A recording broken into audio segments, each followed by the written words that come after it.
Adam, we got to go live now. Oh, I know, Dex. I'm just finishing up some research. What are you researching? The right to bear arms. Okay, Adam, that's funny, but we got a show to do, so please tell me you've already had dinner, right? Yes, actually, I'm quite stuffed. You know, you do look different today, Adam. Something's up with the hair, maybe? That's so considerate of you to notice. I've actually been using Rogaine for body wash all over. Wow. These intros, man, they're really getting, unbearable? Yes, very much so. We'll be right back with your live call-in show and the news. Of course, that is, if Adam shows up.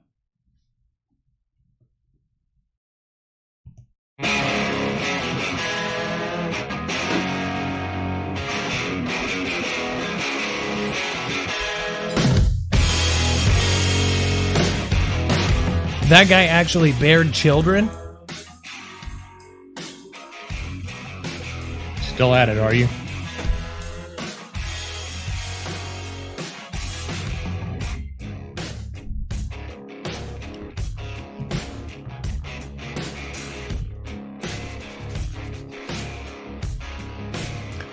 All right, let me fix it a little bit.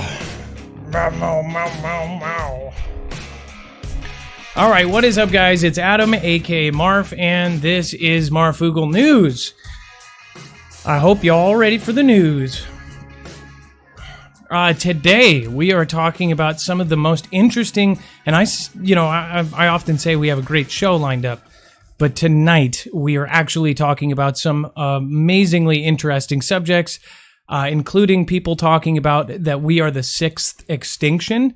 In fact, they are saying that things are lined up, that basically the writing's on the wall for us to be the next Cretaceous. What happened last was the Cretaceous. There's actually been 5 extinctions, which I believe they categorize as 75% or more of the species going extinct or, dying.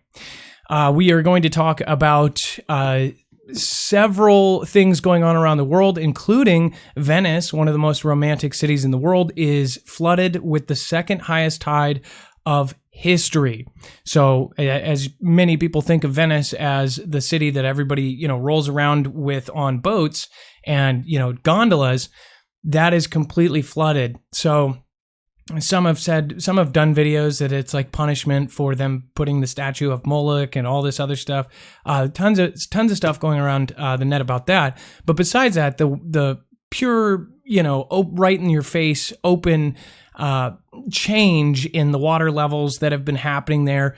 Everybody there is just kind of freaking out. We're talking about cities that will most likely not exist in the future, or at least not exist in the capacity they are now. We're going to be covering unicorn puppies. That's not a joke. It's a real animal with a freaking tail on its head. Super, super weird. 2 people were diagnosed with pneumonic plague in China. Scary, scary stuff. And then, of course, superbugs are on the rise, according to the CDC. So we've got a lot of really great stuff, and that's not even the full of it. So, Dex, just to make sure you're here and get a sound check out of you. Hello, Adam. I am here, and hello, Foogle Fam.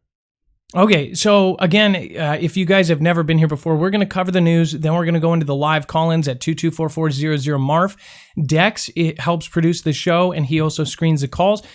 He is actually able to connect with me live from Marfoogle Studios East, and he can actually put anything that you give him right onto one of my screens. So say if you have a government document that you want the whole Foogle family or the whole audience to see, or you have a website that you want to show everybody that, some sort of story that you think people should know, you can do that and I will instantly be able to show it.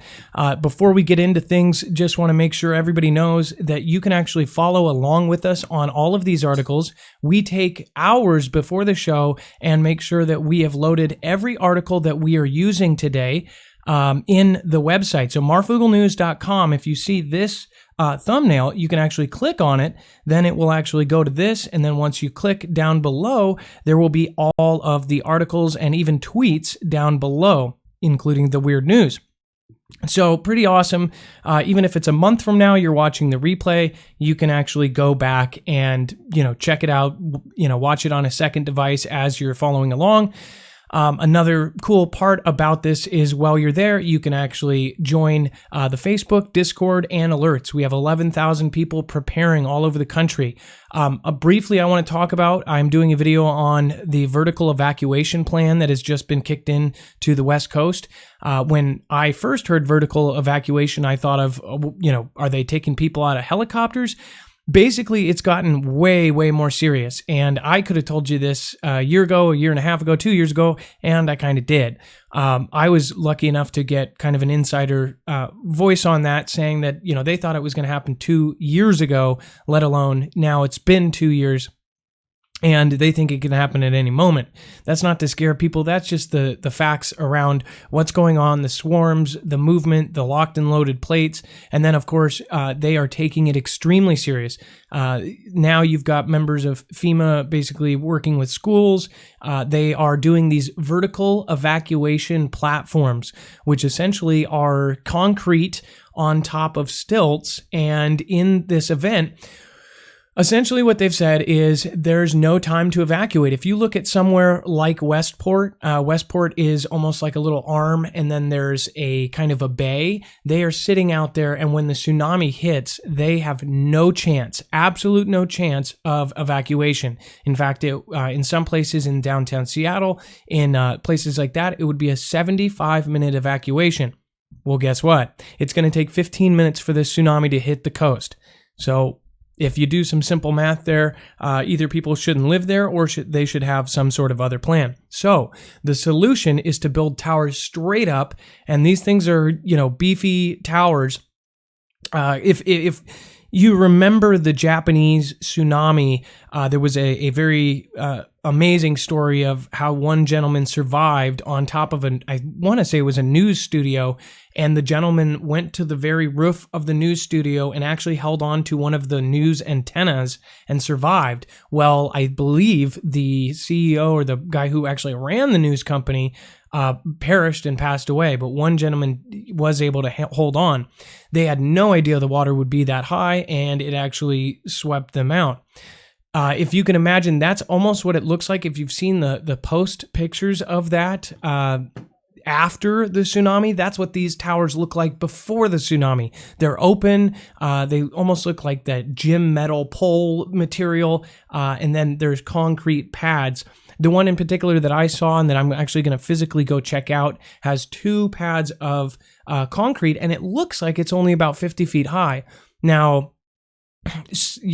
Rip Curl shocked a lot of people. I've been getting a lot of emails last night when he called, and he said that the waves would be anywhere, what did he say, 50 to 1,500 feet or something? Or what? It was 500 to 1,500 feet, and apparently that was something he got from a somewhat reliable article. I don't know if that's even possible. So people have been emailing me. What I've assumed and what I've talked about in the documentary I'm making is, I was thinking 100 feet at the most. But then again, if you have a school that 100% cannot escape, then, why are you building these things 50 feet up? They should probably build them higher. I mean, if you're going to do it, if you're going to spend thousands of dollars, in fact, Dex, wasn't one of them in the millions? They added some sort of $1 million project? It was multi-million-dollar. They were rebuilding the school, and they ended up building the tower as part of the structure of the school. So it's sort of like the roof of the school, but it's all reinforced concrete. So, that's the solution. So now you might see in Seattle, Oregon, and all these places, all these vertical towers that their only purpose is for you to run up the stairs and go sit there while the water goes underneath you. That's a scary thought, and they are pumping them out like crazy now. So something is kicking in, something is happening. Now, what Rip Curl mentioned last night is if you look at the documents, what was the document actually called? I forgot the actual name at the top of it. Do you remember, Dex? No, I don't, but it is on our website. So if you go click on yesterday's show, it's linked at the bottom. See, this is exactly why it's so cool to have this. So we'll just go to the volcano could cover Europe, talking about the Ashka in Iceland. If you go down here, there is caller information. This is the USGS. So this is actually from the USGS itself.gov. And this assessment basically says that all of these volcanoes, and if you go down to page 16, you will see that the entire coastline has a super line of super high risk volcanoes. Now, when you talk about Cascadia happening, that would trigger a lot of movement. We're talking about everything from Vancouver to down to California is going to move 45 feet in one direction. So if you're talking about plate movement, that's a pretty big deal. Now, when you look at this, it is this is just Washington and Oregon. So you've got this huge line of, and by the way, there's more volcanoes in this. It's just that these are the big ones that are very high threat. And then, of course, you go down to California, and of course, you have 3 more.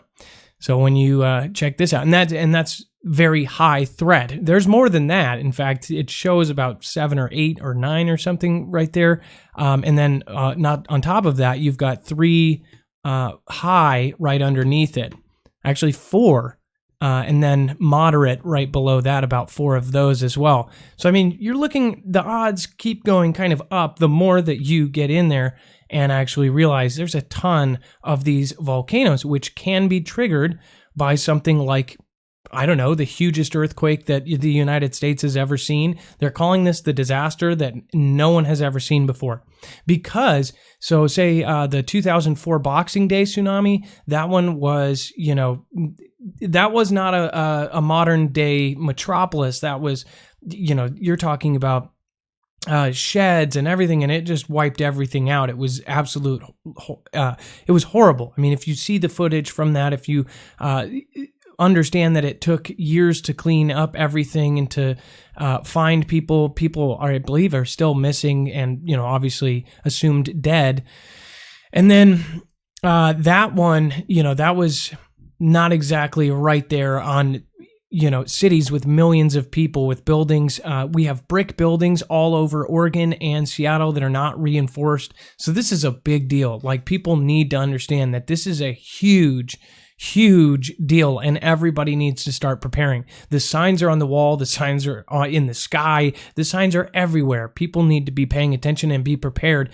And don't think because you're in Nevada, Arizona, Utah, Idaho, that this isn't going to affect you. Millions of people are going to be walking from California, Oregon, and Washington, and that's what, some experts are saying. And then in Seattle, they are talking about this vertical assessment because it would take up to 75 minutes to get out of the way in some spots near Seattle, out of the tsunami's way. And that's if you survive the 5-minute plus 9.0 earthquake that's going to shake, rattle, and completely obliterate all of the buildings in downtown Seattle made out of brick. And there are a ton of them. If you go to the historic part of downtown Seattle, it's virtually all brick. When we got hit by a 6.1, or I think some said it was a 6.3, some said it was a 6.7, it was the Nisqually earthquake. That did serious damage. It, crumbled buildings. And when you go up in points, it goes up extremely fast. It's exponential. Isn't there like a math equation for it? It's like times... it's 100 times. I'm trying to think of what it is per point. I'll pull that up later. So we're going to talk about that, and we're going to get into that right now. If you are a part of the audience, as always, if you subscribe during the show, you will get a shout out.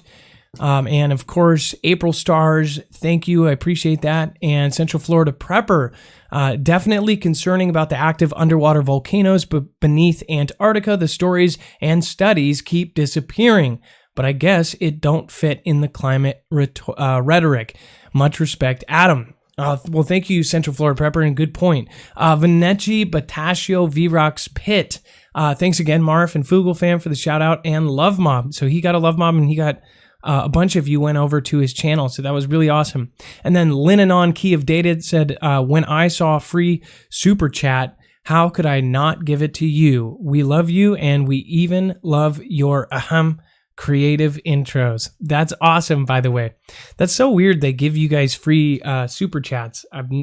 I don't know how they even do that, but it's pretty nuts. Well, thank you for, spending your one free super chat on me. Darth Malik, nice to see you. Nice to meet you. If the mods want to welcome Darth and Hashcast420, both new subscribers in the last 25 minutes. You got Neil Nelson saying, great show, guys. Thanks for being the last one out last night. Okay, so we're going to get into the news here. 2 dead in apocalyptic floods as city declares state of disaster and braces for more devastation. Venice has declared a state of emergency after a 1.8 meter flood. So, I mean, that's, almost you've got a 6-foot flood there is a big deal because their whole city revolves around water. I mean, you can literally transit the city via gondolas. It says flood caused hundreds of millions of pounds worth of damage to the tourist hotspot and killed at least 2 people. Shocking pictures show the historic St. Mark Basilica underwater. And it says, as the regional governor described a scene of apocalyptic devastation. I just want to repeat that one more time and zoom in on that. That is how the governor described it. Apocalyptic devastation. Now, Venice is home to some very serious architectural buildings, is it not, Dex? I mean, I've never personally been there. I don't know if you have. Yeah, I mean, it's rife with history and architecture. It's been in our modern days forever. So yeah. And it says some brave Venetians tried to go about their business this morning, and it says a priceless Banksy risks being damaged by the. I'm sorry, I'm screwing up here. It says that Banksy's on the side of a building, and the water level is coming up onto it. It's a pretty painting that Banksy did. Now, Banksy, are we talking about the anonymous painter? Yeah, the guy that got famous for being kind of a tagger. Yeah, and shredding. Didn't he shred a painting or something? What he did is he one of his paintings, I think somehow somebody got it, and since they had it, they said they owned it, and then they auctioned it off for like over $1 million, and then he had set it up so it was in the gallery in this special frame, and after the guy bought it, said, I bought it, whatever else, committed the money, he had a remote control, and it actually shredded the piece of artwork. So people watched, and this was all over the internet. It was, famously just the most insane thing ever. The frame was actually a shredder. So right when the guy bought it, it actually shredded the piece of artwork and basically came out just like a shredder, like Swiss cheese out the bottom. And some people celebrated it. Some people thought it was messed up. It was pretty crazy. Luca Zaya, governor of the Veneto region, said there's apocalyptic devastation. Venice is on its knees. The art, the basilica, the shops, and the homes, a disaster. The city is bracing itself for the next high tide. Now, I talked about it over a year ago that they are talking about Venice being one of the cities, including some in Florida, that are going to disappear over the next 100 years, like literally not be habitable without change. We're talking about, billions of dollars putting everything on stilts and raising it up. There's several cities all around the world, in fact, that are going to do that because the ocean is actually rising. It says St. Mark's Square was submerged by more than 1 meter of water. It says, the adjacent St. Mark's Basilica was flooded for only the 6th time in 1,200 years, sparking fears for millions of pounds worth of priceless art. The city's mayor, Luigi Bagnaro, blamed climate change for the dramatic situation, after one man died as a direct result of the flooding. He claimed the basilica had suffered grave damage, but no details were available on the state of its world-famous Byzantine interior. So that's a big deal. It says the building's administrator said it aged 20 years in a single day when it flooded last year. Now, Dex, I don't know if you remember this, but I think the first highest flood wasn't that the one that was last year? Like, this was apocalyptic last year. Like, these are the first 2 years that this happened. Is that? Yeah, but this, yeah, and this sounds like it's just really catastrophic at this point, because it's a big deal, and a lot of the structures there are getting severely damaged. Now I'm going to see if I can show you some of the pictures of this. I got to close it afterwards. It is absolutely unbelievable. Some of the pictures here that you see, and I mean, it's really, this is one of the most romantic, beautiful cities in the world. I mean, literally, they roll around in gondolas. One thing you can say is at least they were kind of prepared for some of this. Looks like, I don't know if those are tables or if those are docks that kind of float around. This, you know what was really weird? I don't know. I just thought it was weird how we talked about those Jordans that basically had, what was the Matthew 14:25? They released these limited edition Jordans with a cross. Oh my gosh. I thought it was weird that they released those limited edition Jordans with 14:25 inscribed in them that had the cross on the laces. And let me just show you 14:25 Jordans. And it was referencing Jesus walking on water. I just thought that was super weird. Let's see if we have and it had holy water in the bottom, in the actual air bubbles. So these are it. There were only like 15 of them made. They had a cross in the bottom. Now, and this isn't something I thought of before the show. This is just something that kind of connected in my head. Holy water, which is essentially walking on, Jesus walking on water. That's the quote from the Bible, from Matthew 14:25. And then, of course, it's got a crucifix on the front of the shoe. Then when you actually go to this, it's like some of these pictures that they showed, it's like people are literally walking on water. I don't know. There's nothing there. That's how my brain works sometimes. I mean, it really is quite freaky, some of the flooding that has happened there. If you look at the pictures, it's pretty unbelievable. I mean, these are places that have some of the most historic sites in the world, and they are completely flooded. What do you think about it? Give us a call at 224400-MARF. I would love to hear from you. If you have any other articles or anything interesting on this, please let us know. Otherwise, you can go to marfooglenews.com to read the rest of that article. Prozac pollution, making fish less aggressive, says study. So I guess they're talking about actually giving antidepressants to fish. Pharmaceutical pollution in waterways is having a disturbing impact on fish, according to new research. Psychoactive drugs, including antidepressants, are altering the reproductive behavior, anxiety levels, and anti-predator responses of the fish in the wild, according to Australia's Monash University. The findings of the impact on the social behavior of fish has been published in the journal Biology Today. Dr. Jake Martin from the University School of Biological Sciences said, quote, "Our research found that the antidepressant pollutant fluoxetine, commonly marketed as Prozac, did not alter behavior of solitary fish, but in a group setting, fluoxetine exposure disrupted the frequency and aggressive interactions and food consumption." So essentially, we've got some very happy fish that don't know what the hell they're doing. That is one heck of a side effect of antidepressants. Superbugs on the rise. New CDC report finds threat has increased from previous report in 2013. I could have called this, in fact, I said this last year, a year and a half ago, 2 years ago. that there was going to be new strains. It says the new antibiotic resistance threats report comes from the Center of Disease Control and Prevention and highlights the increased threat of these drug-resistant infections, according to the report.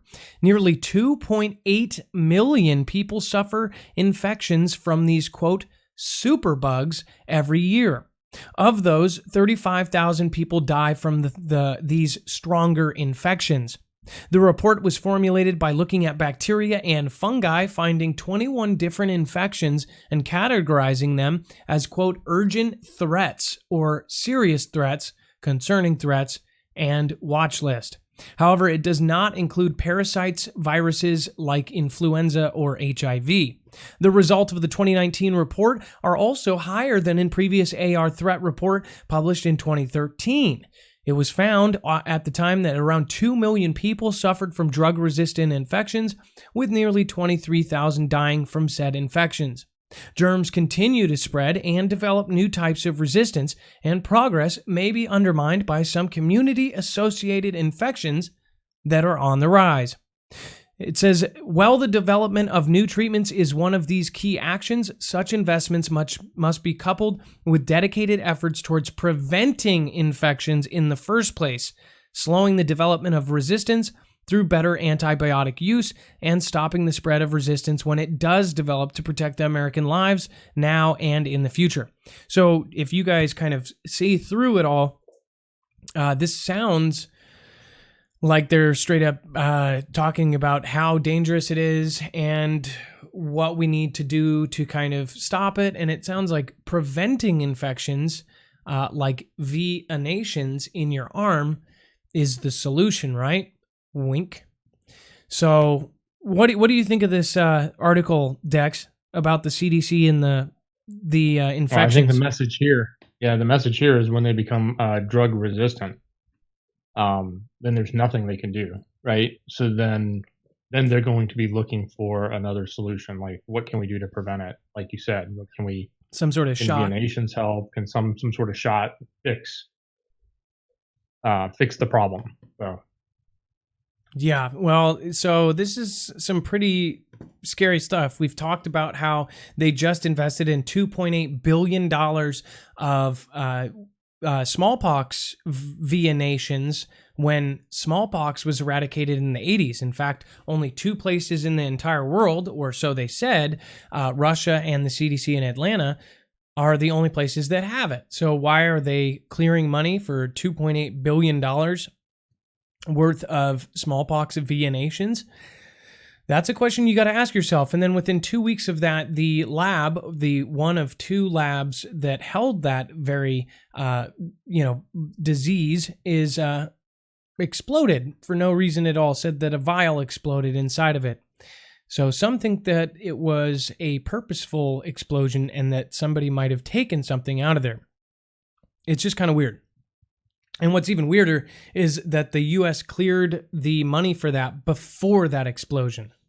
The only other place that has that virus or the disease, I guess, is the Atlanta CDC, which Timothy Cunningham worked at, and then famously told his neighbors to delete his phone number before he was found in a river, self-drowned apparently. Very sad story there. I've covered that in the past. If you go back about a month ago, you can see all of that. If you're new here, definitely check out the website and go through all the videos. You don't have to watch them all. In fact, you can go through the articles. That's what's another cool part about that is you can go click on all the videos that we've done since we started that, and you can actually just look at the articles. I mean, you could basically get caught up in maybe, a day.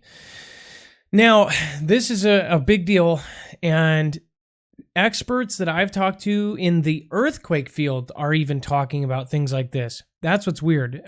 Many of you know I'm doing a documentary. Some of them have actually mentioned this as far back as 9 or 10 months ago when I talked to them about this kind of stuff, and they say it's kind of crossing into their science. There's a reason for that, and that's partly the Cascadia, all sorts of things that could very well happen, including Yellowstone. For more than 3.5 billion years, living organisms have thrived, multiplied, and diversified to occupy every ecosystem on Earth. The flip side to this explosion of new species is that the species extinctions have also always been part of the evolutionary life cycle. But these two processes are not always in step. When the loss of species rapidly outpaces the formation of new species, this balance can be tipped enough to elicit what are known as, quote, mass extinction events. It says a mass extinction is usually defined as a loss of about 3/4 of all species in existence across the entire Earth over a short geological period of time. Given the vast amount of time since life first evolved on the planet, short is defined as anything less than 2.8 million years. Isn't it weird that 2.8 million keeps popping up? Like randomly, that one of the other stories, $2.8 million worth of damage, 2.8 million years, 2.8 billion in vaccination. It's kind of weird. Been seeing 2.8 for some reason, just a ton. Since at least the Cambrian period that began around 540 million years ago, when the diversity of life first exploded into a vast array of forms, only 5 extinction events have definitely met these mass extinction criteria. So this actually goes through, and if you want to go look into this, really we only need to look at this one infographic. It shows the first mass extinction, 85% of all species, including marine invertebrates, was the end of the late Ordovician era, I guess. And then the second mass extinction, was 375 million years ago, was the 75% of those species died. The third mass extinction, the largest, this is when the dinosaurs apparently were knocked off the planet. That was the Permian era, 250 million years ago. So that's when you had all of, the dinosaurs. It says 95% of all species, including marine animals, died in that one event. Now, one thing that I will say, though, is apparently crocodiles survived. Some of those underwater animals did survive, so not everything did die.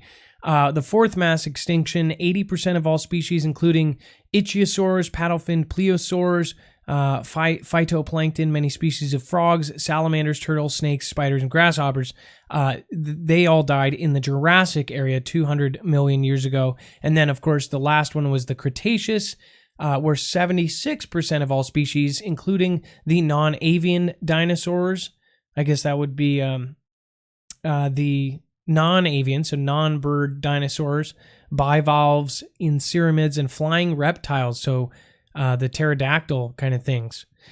So the thing is they're saying that we could be the 6th extinction, and the writing is on the wall as far as some of the conditions that are lined up, and the possible talk about asteroids.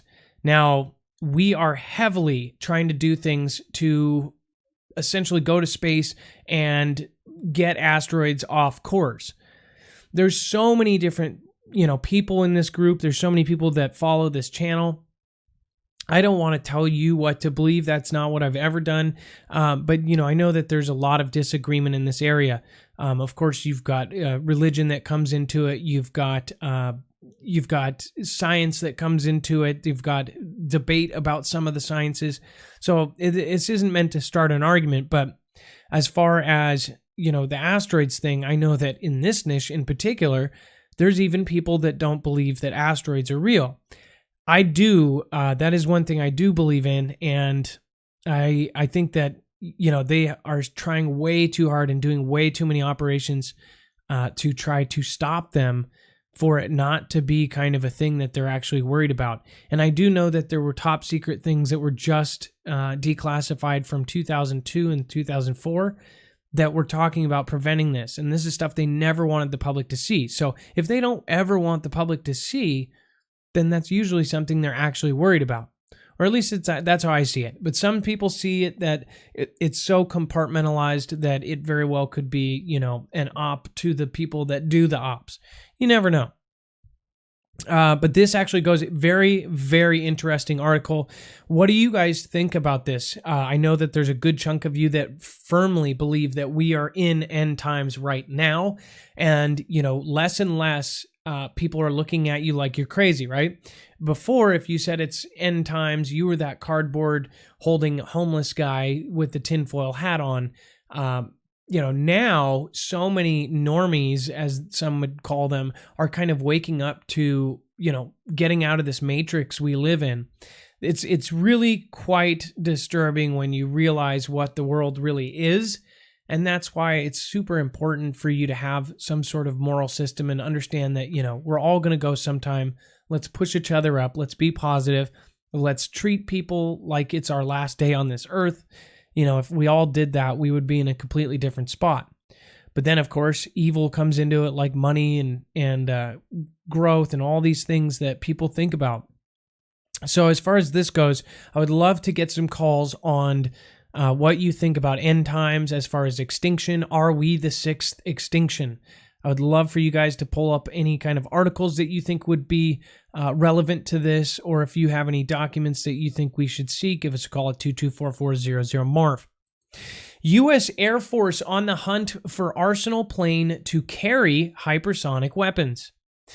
Essentially, what they're looking for, and it says here, Will Roper told reporters that the service wanted to turn its present bomber fleet into, quote, something else, capable of packing a long-range punch. U.S. boomers carrying cruise missiles is nothing new, but the primary role of strategic bombers like the B-52 Stratofortress and the B-1B Lancer has been what bombers were always expected to do: fly over targets and let gravity deliver munitions from their bomb bays to the intended targets. However, with the air defenses being more sophisticated than ever, is it really worth to risk a $415 million B-1B in order to strike a target? The Air Force has judged not, preferring its upcoming B-21 Raider stealth bomber for deep strikes. So what they're saying is instead, these very expensive high-flying planes will instead drop a launchable hypersonic missile, and then that can go however far they want it to go, just kind of like a long-range missile. And now they have the technology to do it. So before, Dex, I don't know if you would disagree with this, but before it was stopped by, I guess, fuel, right? How far they could actually go with as much fuel as they could pack into that rocket. Would that be safe assessment to say, Dex?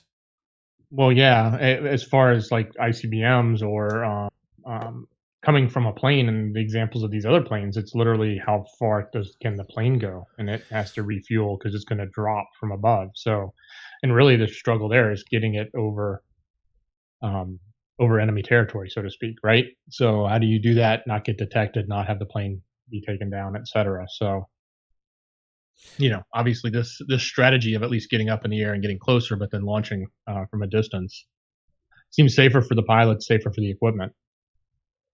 Well, and yeah, I mean, who wouldn't want to, if you were going to deal with a bee's nest, wouldn't you want to do it with a long-range weapon? You know what I mean?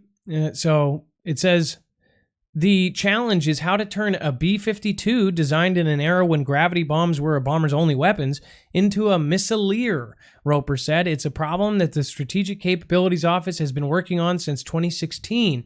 Although, quote, the mobile arsenal idea was first floated in 1995 when the U.S. Navy suggested building a massive ship with 160 to 200 launch tubes for intense coastal bombardment. Wow. Just hearing that, just seeing that in your head, when the U.S. Navy suggested building a massive ship with 160 to 200 launch tubes for intense coastal bombardment. So basically just blasting the hell out of the coast. Which, if we're thinking about it, they're thinking about it. If you're on the coast, man, oh man. So if you want to read the rest of this, you can go into marfooglenews.com and go to the U.S. Air Force on the hunt for arsenal plane to carry hypersonic weapons. This is furthering into hypersonic age. This is almost, like, I guess this is an era of hypersonic weapons. And this is a brand new type of weapon that, nobody had up until a couple years ago. And then apparently Russia said it had it first, but they probably just snatched the idea and went public first. Is the U.S. about to test a new ballistic missile? This is a big deal, and I don't think people realize that. The U.S. may set to test a new ground-launched ballistic missile in the coming weeks, the first test of that particular weapon since the country withdrew from the Intermediate-Range Nuclear Forces Treaty earlier this year. In March, Pentagon officials told reporters that they intend to test an intermediate-range ballistic missile in November timeframe at the annual Defense News Conference in September. Robert Suford, Deputy Assistant Secretary of Defense for Policy and Nuclear and Missile Defense, confirmed that the Pentagon is roughly on track for that test. Quote, I do believe it is still the plan to conduct a ballistic missile test before the end of the year. It says, asked about Suford's comments and whether those tests are still planned, Pentagon spokesman Lieutenant Colonel Robert Carver could not confirm or deny a test will take place in November. I am unable to provide details on testing dates, times, or locations. So quite odd. And then you've got things like that Missouri meteor going over. What if it wasn't? What if it was a practice test and it went wrong or something? I'm just saying. Also, I wanted to mention real briefly about Missouri, the meteor that went over. People like Dutch Sense actually caught it on camera with their security cameras. There's been a lot going on underground there. We're going to briefly talk about that in the next couple days as well. The underground bases that we know exist. What's even crazier is there's even commercial space for rent in some of these underground salt mines and things like this. Once you see the size and the scale of some of these underground things, you're going to realize that there's an entire world beneath us. And that's really what it is. Now, I talked about it almost 2 years ago when I had nobody watching. Somebody called in who was a driver for one of these trucks. It was ex-military guy, essentially got paid extremely, extremely well. And he was part of a smaller crew. And when I mean smaller, like, said within the 100 to 150 guys that go across the country in the government's underground tunnels, where he said you would go in one state and come out 6 states somewhere else. And that's how crazy it is. He said basically when you would go into the tunnel, you would even give your cell phone, all of your personal belongings that could possibly take pictures, anything like that. You would put it in a magnetic lockbox and it would actually click onto the side of your truck so they could monitor that lockbox at all times in your entire trip. It would also have a little alarm and a key system on it. And then when you got to the other end of your destination, they would have a key to basically open it and give you your stuff back as you leave. These were actually classified, top secret clearance drivers. And most of them, he said, are just like regular truck drivers that used to be military. They had to have a perfect record. While getting the job, they had to go through a huge amount of actual tests, basically to prove that they would not tell people, that they would not do this. And obviously, this gentleman was about to move to New Zealand. I talked about this a long time ago, and he ended up moving to New Zealand. He was going to meet me up here or even in California. But again, he was one of this big crowd that he was making like $400,000 or $500,000 a year driving these routes. That's how well they pay them as part of this like program. So taxpayer money kind of wasted. No offense to that gentleman, but the stuff he said he took, he never knew what was in the truck. He would be taking it across state lines. He said almost all of the entrances are usually, totally guarded. You can't get in, you can't go anywhere. So I thought that was pretty crazy. We're going to talk about DUMBs, deep underground military bases, in the next couple days.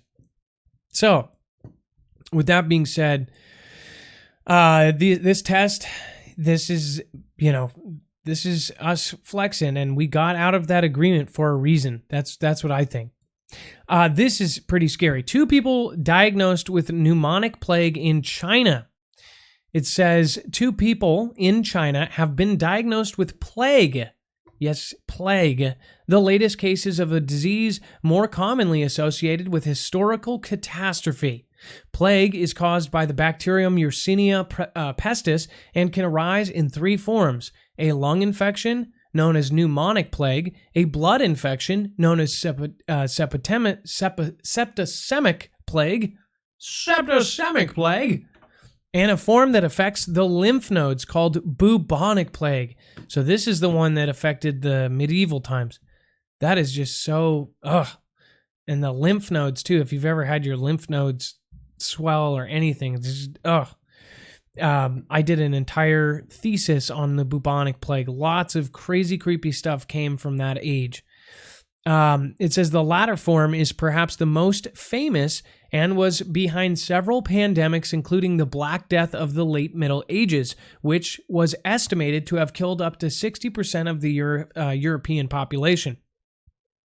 The 2 new cases being treated at a hospital in Beijing are of the pneumonic form, which is even more serious than bubonic plague. So I don't know if you guys are kind of getting this, but they have the actual pneumonic, worse than the bubonic plague in China. That's a scary thought. According to the Center for Disease Control and Prevention in the U.S., plague typically spreads to humans who have handled an infected animal or who have been bitten by a flea hosted by an infected animal. However, in the case of the pneumonic plague, it can be spread when an infected person coughs. Pneumonic plague is highly contagious and is fatal if not treated quickly with antibiotics. The WHO, or the World Health Organization, said it understood that close contacts were being screened and managed. Quote, the Chinese National Health Commission are implementing efforts to contain and treat the identified cases and increasing surveillance. And that's like, they increasing surveillance. That must actually take some effort. It is not the first time in recent history that China has dealt with the case of a plague. It says in 2014, the city of Yemen was sealed off and 151 people were placed in quarantine after a man died from the disease. That's crazy. So they will literally take the blocks around you like out of a movie and quarantine you. According to the CDC, plague, largely of the bubonic form, continues to crop up in rural areas of the U.S., including northern Arizona, southern Colorado, southern Oregon. In 2014, there were 16 cases and 4 deaths in the U.S., including that of a man from Utah thought to have come in contact with an infected flea or dead animal. That's just creepy. That creeps me out. Recent epidemics have been reported in Africa, Asia, and South America, predominantly in rural regions.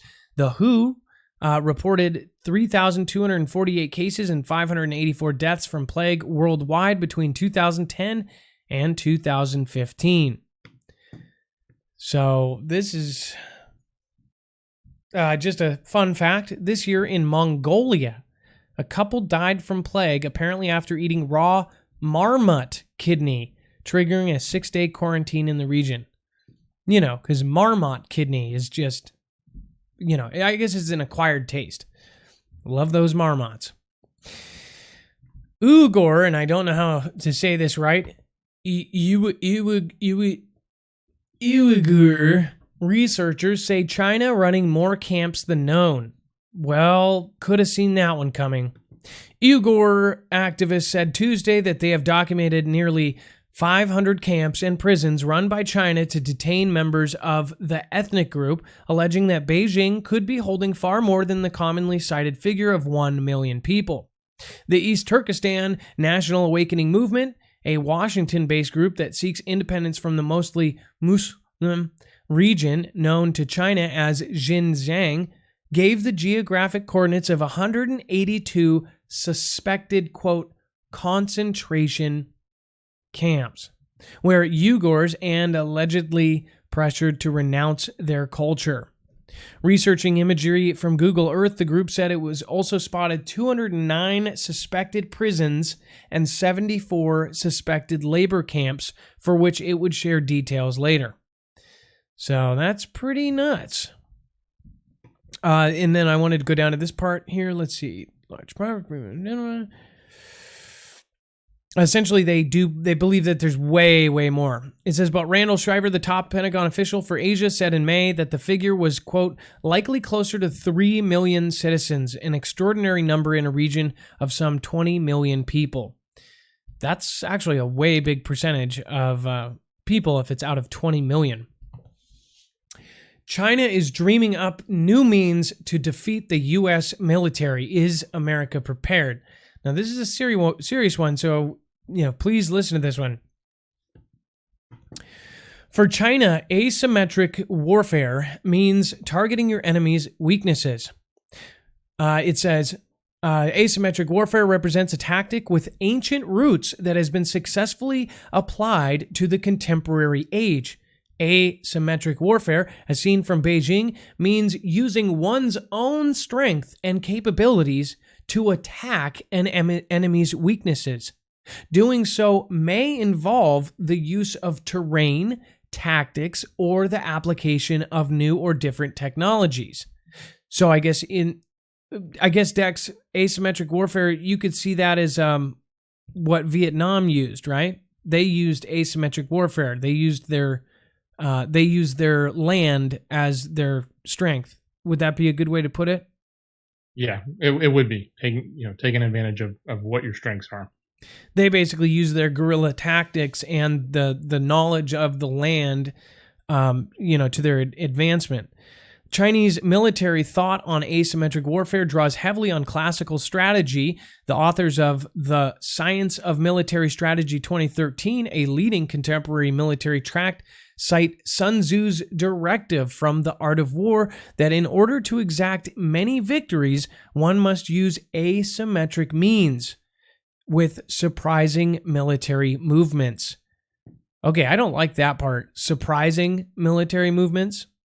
Sun Tzu cautions that an army should employ a combination of direct, normal offensive, and defensive moves and unusual, unexpected, or sudden, surprising moves in order to achieve dominance on the battlefield. Of particular concern to Chinese planners is the so-called Taiwan scenario, in which more powerful Chinese forces face a weaker enemy, but still a more powerful enemy force, such as the United States, could intervene in the conflict accordingly. Chinese strategists have argued for the use of an array of, quote, assassin's mace weapons to disrupt both the economy and communications in the event of a conflict with the United States. One such weapon is cyber and network attacks. China's strategists argue that networks are the basic foundations of society and have become critical for national security as well as a major new domain for military conflict. Researchers with the People's Liberation Army, or the PLA, believe that offensive operations against an adversary information system can inflict serious damage on people, the economy, and now cause great financial losses. Now, it's also, here we go into this. China is also experimenting with taking the effects of a high-altitude detonation of a nuclear weapon that creates a highly destructive electromagnetic pulse, EMP, which could cripple and disrupt vast areas of American infrastructure and technology. There is now a serious competition underway between China and the United States to develop and refine EMP weapons, and the PLA is actively working on this area of technology. Other forms of electrical pulse weapons, such as radio frequency weapons, high-power microwave and particle beam systems, are likewise otherwise a major focus of Chinese development. China's military leaders see the future of warfare as dependent on such capabilities. They are straight up telling us that we will see EMPs in our future, that EMPs are going to be a direct part of both of our artilleries, our arsenals. China's military is also paying greater emphasis to shaping public opinion globally. In a concept known as the three warfares, the PLA has made major investments in propaganda, psychological operations, and lawfare. These three forms of political information and warfare can be performed in unison or separately in order to advance the objectives of China's leaders in peace and in war. So, this is a big deal, Dex. They've told us they have cleared it. They've cleared money for it. We've seen us actually do this. What do you think about this entire thing, Dex? Well, yeah, the first thing that came to mind when I saw this was, understanding the tactics that they're using is really interesting and insightful. But, before now, in my mind, at least, if I thought about, an EMP, I was thinking like, okay, the Russians and their hypersonic missile is going to come over and that would be it. Or, maybe Kim got lucky and put one up, halfway across and took out the West Coast or something like that. But I don't give him as much credit in my mind from technological advancements. But now we see definitively that China is actively pursuing this, and now we're in an arms race, it seems like, between us and them over EMP weapons. Sounds very credible and very, alarming in my opinion. So we have talked, as many people know, we are partnered with EMP Shield, and, people give us a lot of crap. We actually believe that they are going to help save lives when this does end up becoming a reality. And I don't think people realize this, but so we wanted to run this show and to make sure that we are running it and doing things that we feel right about.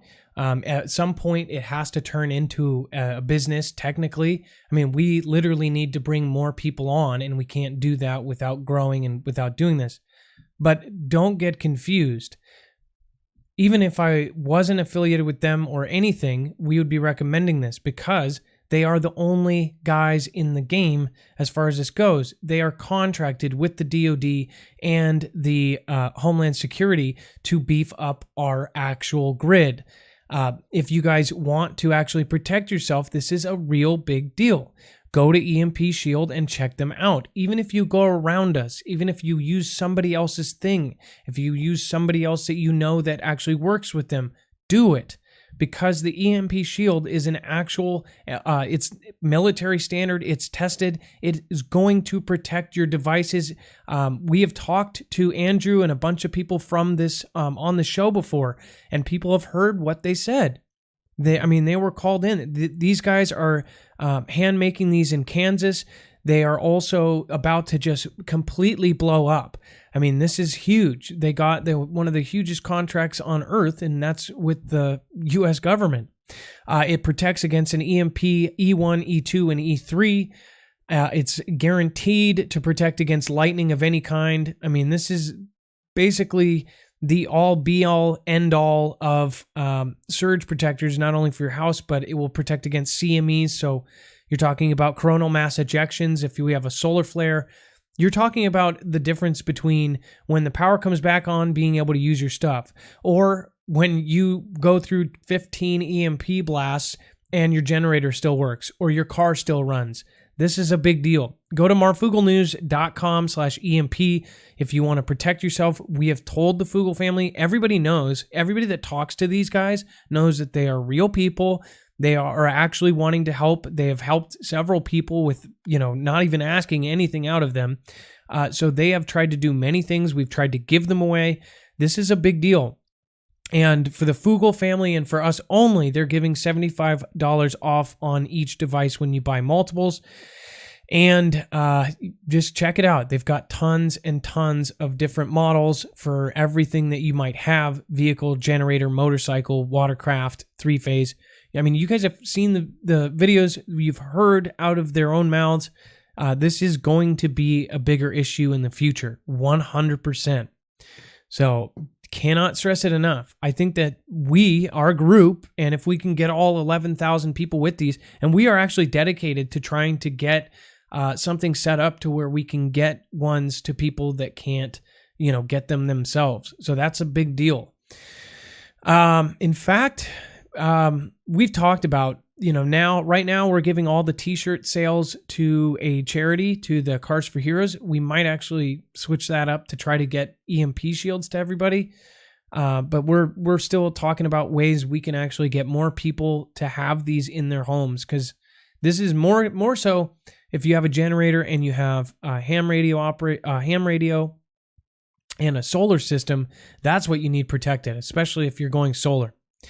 Okay, so there's some weird stories here. We're about to get into the calls after these stories.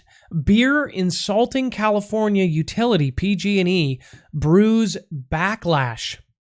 It says Santa Rosa, California. Anger over devastating California wildfires sparked by Pacific gas and electric power lines is coming to a head in a beer. And an outcry is brewing. Steve Doty, owner of Shady Oak Brewery in Santa Rosa, announced a new beer called it's actually called FUCK PG&E, describing it on Facebook last week as a classic California pale ale, featuring cashmere and Simcoe hops and a touch of malt sweetness. This is real. Like, they're actually making a beer called PG&E.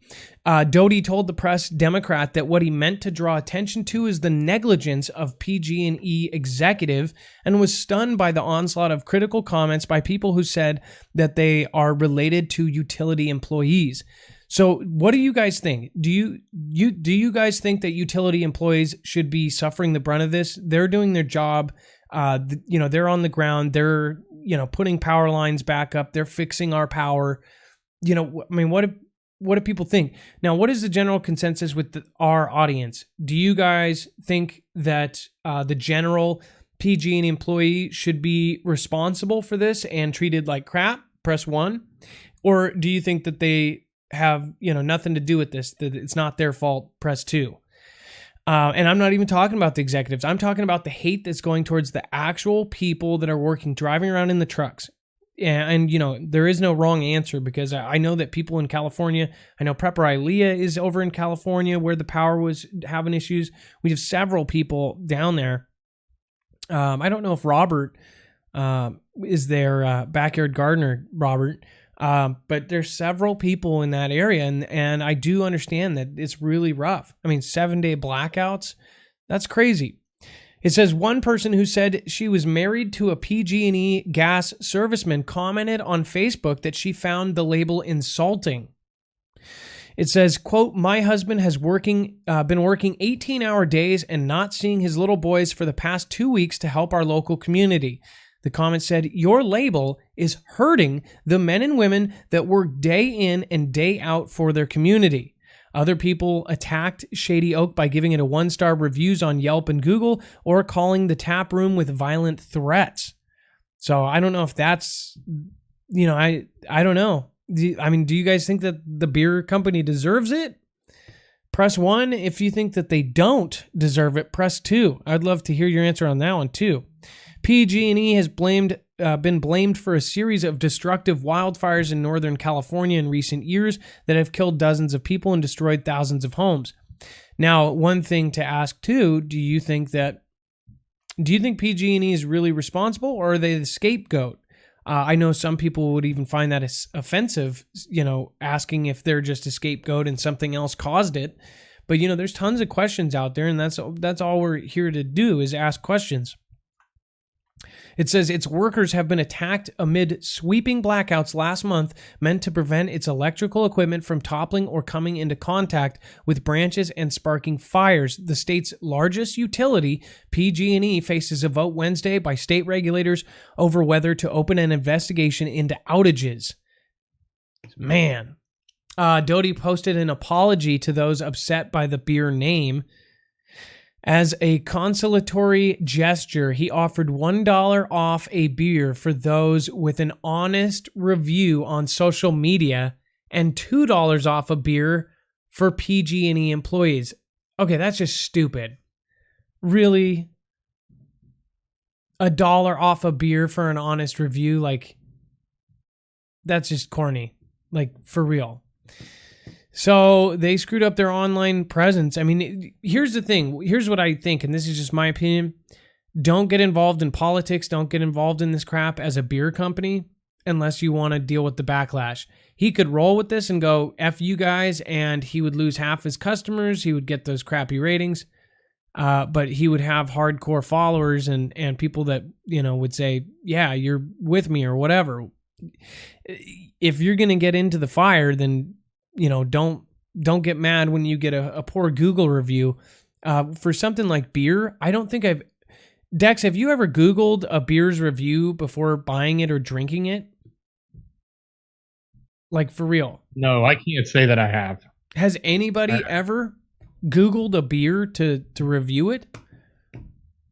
I mean, maybe like a critic, like if you're a real beery, I guess, a beer fanatic or something for fancy beers, but I just think, I don't even drink anymore, but when I did drink, I drank a lot, and I would never think to like go online and go, I don't know, maybe I don't want it to be too hoppy or too weedy. I don't know. I guess that's for the uppity beer people. This is pretty crazy, and this is real. It's kind of one of those weird growth things. It says, rescue. Unicorn puppy doesn't notice tail growth on head. A rescued puppy is attracting a lot of attention because of his resemblance to a unicorn, which for whatever reason is like this generation's spirit animal or something. The nearly 10-week-old puppy named Narwhal has a tail-like appendage growing from his forehead. Narwhal was rescued over the weekend and sent to Mac's mission in Jackson, which specializes in fostering animals with special needs. I don't think he's special needs. He just has a phallic horn on his head. It says Mac's mission founder Rochelle Stefan says Narwhal doesn't notice the extra tail and is otherwise a happy, healthy puppy. Although it looks like a tail, Narwhal can't wag it.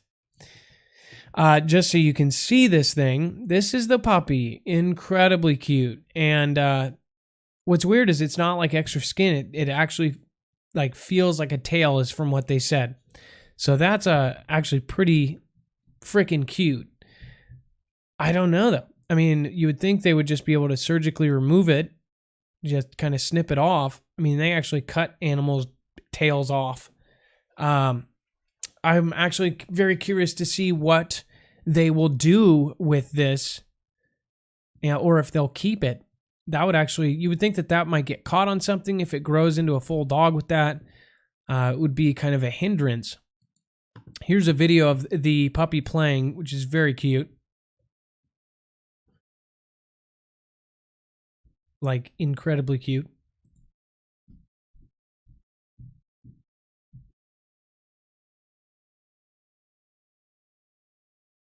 Doesn't look like it flops around either.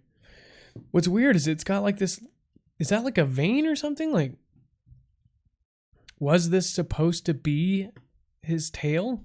Looks like it actually goes all the way from up here. That is super weird. I want that dog. I would take that dog in a second. I'm sorry. I like weird animals. I think he's perfect. What do you guys think? Do you think that that's weird? As far as unicorns go, I don't even think they should compare it to that. That's just a cute puppy. As far as unicorns, I don't understand the whole big thing with unicorns and why people are obsessed with it. I have my theories on it, but some people might be offended by my theories on that. The whole unicorn, it's like it's kind of like the same deal at McDonald's. They have neutral gender toys instead of boys toys or girls toys, like, oh, Barbie or Hot Wheels. Now they have, Bot Wheels, which is a Barbie Hot Wheels or some crap. I mean, it's like boys can be boys and girls can be girls. It's like, so people are so worried about their 3-year-old not knowing which, gender they are, when that's something people should figure out on their own and most likely after 18. But, that's just, it's a complicated subject. As far as we're going to get the calls going here, nothing in the show should be considered legal, medical, or financial advice. The views of the callers can differ considerably from myself, Dex, or anyone who helps us with the show, and does not necessarily reflect the opinions of myself or anyone else. You should always do your own research and consult with professionals, and the internet is full of fake news, so please take everything with a grain of salt. Obviously, we have people call in that see videos, and they might believe them 100%, whereas that could have came from a box of Cracker Jacks. So that's why it is so important that we go through these things, we talk about it, we debate it, and we confirm them. Now, Marfoogle News, last I checked, was 3 away from, 145,000. Dex, do you know if we are actually there now? I don't know if you have a way to check.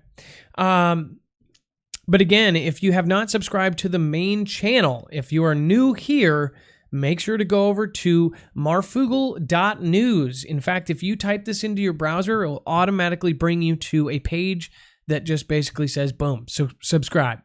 And you can do it. We did hit it. No way. Congratulations. We hit it. Yeah. Oh my gosh. That's a huge deal.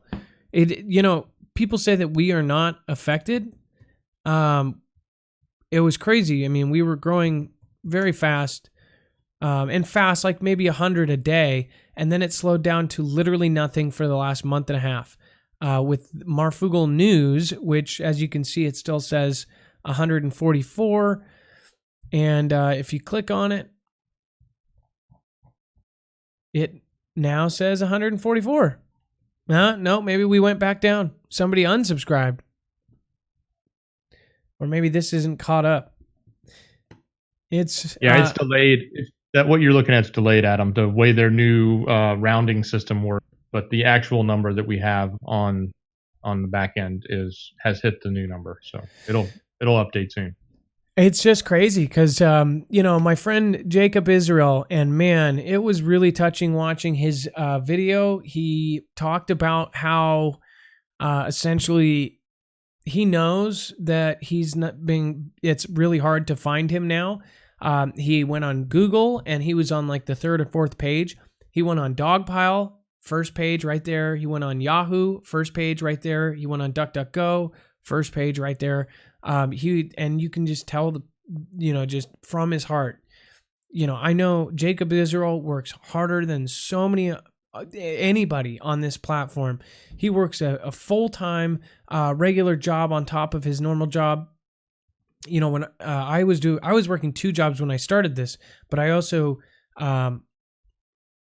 it wasn't the same. Like Jacob literally does everything revolved around his family. He's a family man. He deserves everything that guy can get. If you guys have not seen Jacob Israel, you should go over and say hi.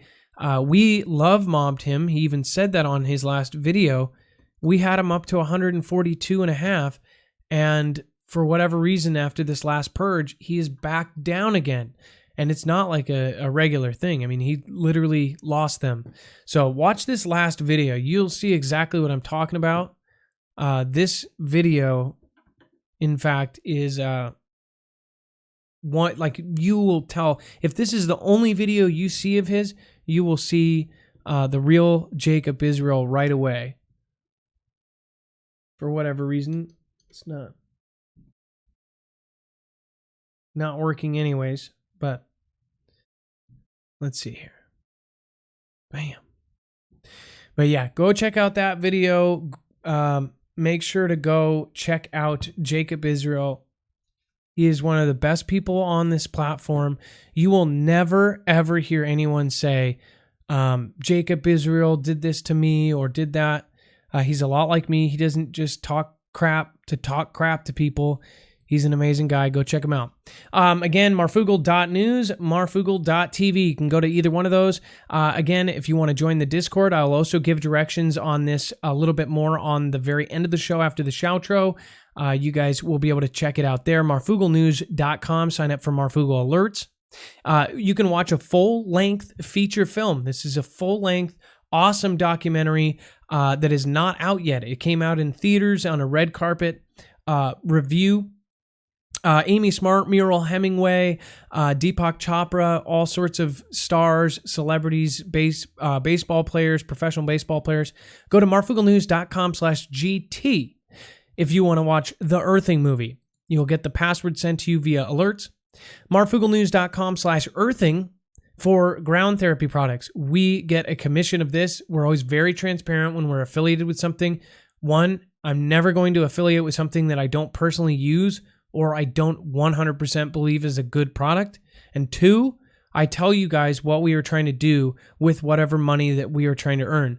One, obviously, I need to support my family. But two, we are trying to build this up. We are building infrastructure. Dex and I are doing more in the last 5 months than I ever did by myself for the 2 years. We're building tons of things right now, and we appreciate every ounce of help we can. We need assistance. We need people to come on. We need 2 more people at least. So we're trying to get to that point. If you guys want to help us and get an awesome product that actually works, go to Ground Therapy. You can get there by going to marfooglenews.com/earthing. And if you use the code MH for Muriel Hemingway, that is a awesome way to get free shipping. It's like a cheat code. Again, inflammation causes a ton of problems in all of our bodies. That's what this does. You sleep on it. Just go to sleep. That's it. Also, it helps you sleep. Especially, I don't put a sheet over it. I actually put mine over the sheet, and it's like cold. It's just the weirdest thing. If you like cold pillows and cold things, it's not obsessively cold. It's weird. You plug this into the wall, and it makes you grounded, like you're sleeping outside on the ground, only in the comfort of your nice cushy bed. Anyways, marfooglenews.com/earthing if you want to support us that way. The Marfia shirts, our shirts, all of the proceeds from this goes to a charity, Cars for Heroes. Again, if you want to represent the family, if somebody will go, hey, what's the Marfia? We tried to turn something negative. The trolls started calling us a Marfia and all this.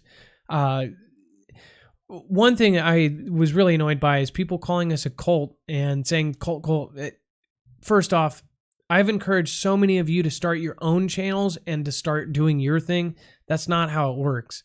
No cult would be like, you be a cult leader too. You be a cult leader too. No. In fact, this is all about pushing each other up, pushing other YouTubers up. This is basically doing what no president, nobody has ever been able to accomplish, getting people from all different backgrounds that support this person, support that person, all in the same room, dropping their viewpoints and actually, getting along with each other. That's all this is. This channel is the news, and we talk about stuff that is taboo. One thing, though, is we do all have one thing in common. People think that we're crazy. Your friends and family might think you're crazy for pointing up to the sky and saying, look at that plane. We don't. We think that you're probably right. So, again, go to marfooglenews.com t-shirts. This goes towards a charity. Again, we're trying to work out ways that we can help the family. We're building a digital infrastructure to help Marfoogle Family businesses. We're trying to build something in the works. I can't even talk about it yet, but it's going to be awesome. It's going to help everybody. So if you guys want to help veterans do this one, and all the rest of the things help support our channel in particular. And then Patreon. This is a new slide. So that's, if you want to go in and Discord, go and make sure to go to marfooglenews.com. All right. And boom, it looks like our first caller is, I can't read it from here. My eyes are going bad. Cheesehead Cowboy, first time. Actually, he's not a first time caller, is he? Dex?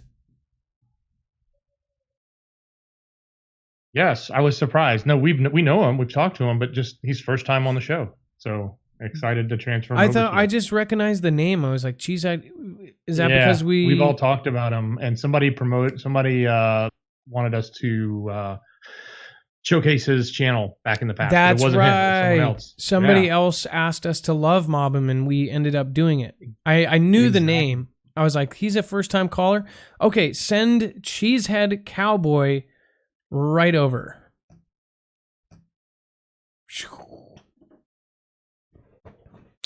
Again, anyways, too, you want to go back to any of those articles that we showed here today, just go to marfooglenews.com. It's very easy, and you will be able to get to any of those articles. Cheesehead Cowboy, you are a first-time caller out of Wisconsin talking about the 6th extinction and natural EMPs. What's going on? Yeah, how's it going, Adam? Good. So, Hey, y'all. What's this all about? 6th extinction. Go. Well, basically, I was just having the exact same ideas that I tried to put in a video out earlier. It's just taking a little while to get uploaded. But basically, I'm thinking like everything connects. I mean, I don't know. You remember seeing the movie Avatar, how all the root systems, all that kind of stuff, everything connects. Well, it's kind of like the same thing with all the volcanoes. You know, all the lava tubes, all that kind of stuff connects. We hear about all the underwater tunnels that the Navy used going from one side to another. I mean, what if all this stuff kind of connects to the core? You know, these plates go off, sets off the volcanoes, and triggers, you know, more earthquakes, more volcanoes, and I mean, it hits the core. I mean, if it's big enough and all these things are going off all at once, I mean, it can start affecting the other side of the world, you know, straight from the core, basically. And then I started doing some research on thinking about all these like EMPs. And actually, I found out that volcanoes and earthquakes, if they're strong enough, they could actually cause an EMP themselves, which I've never even heard of that before.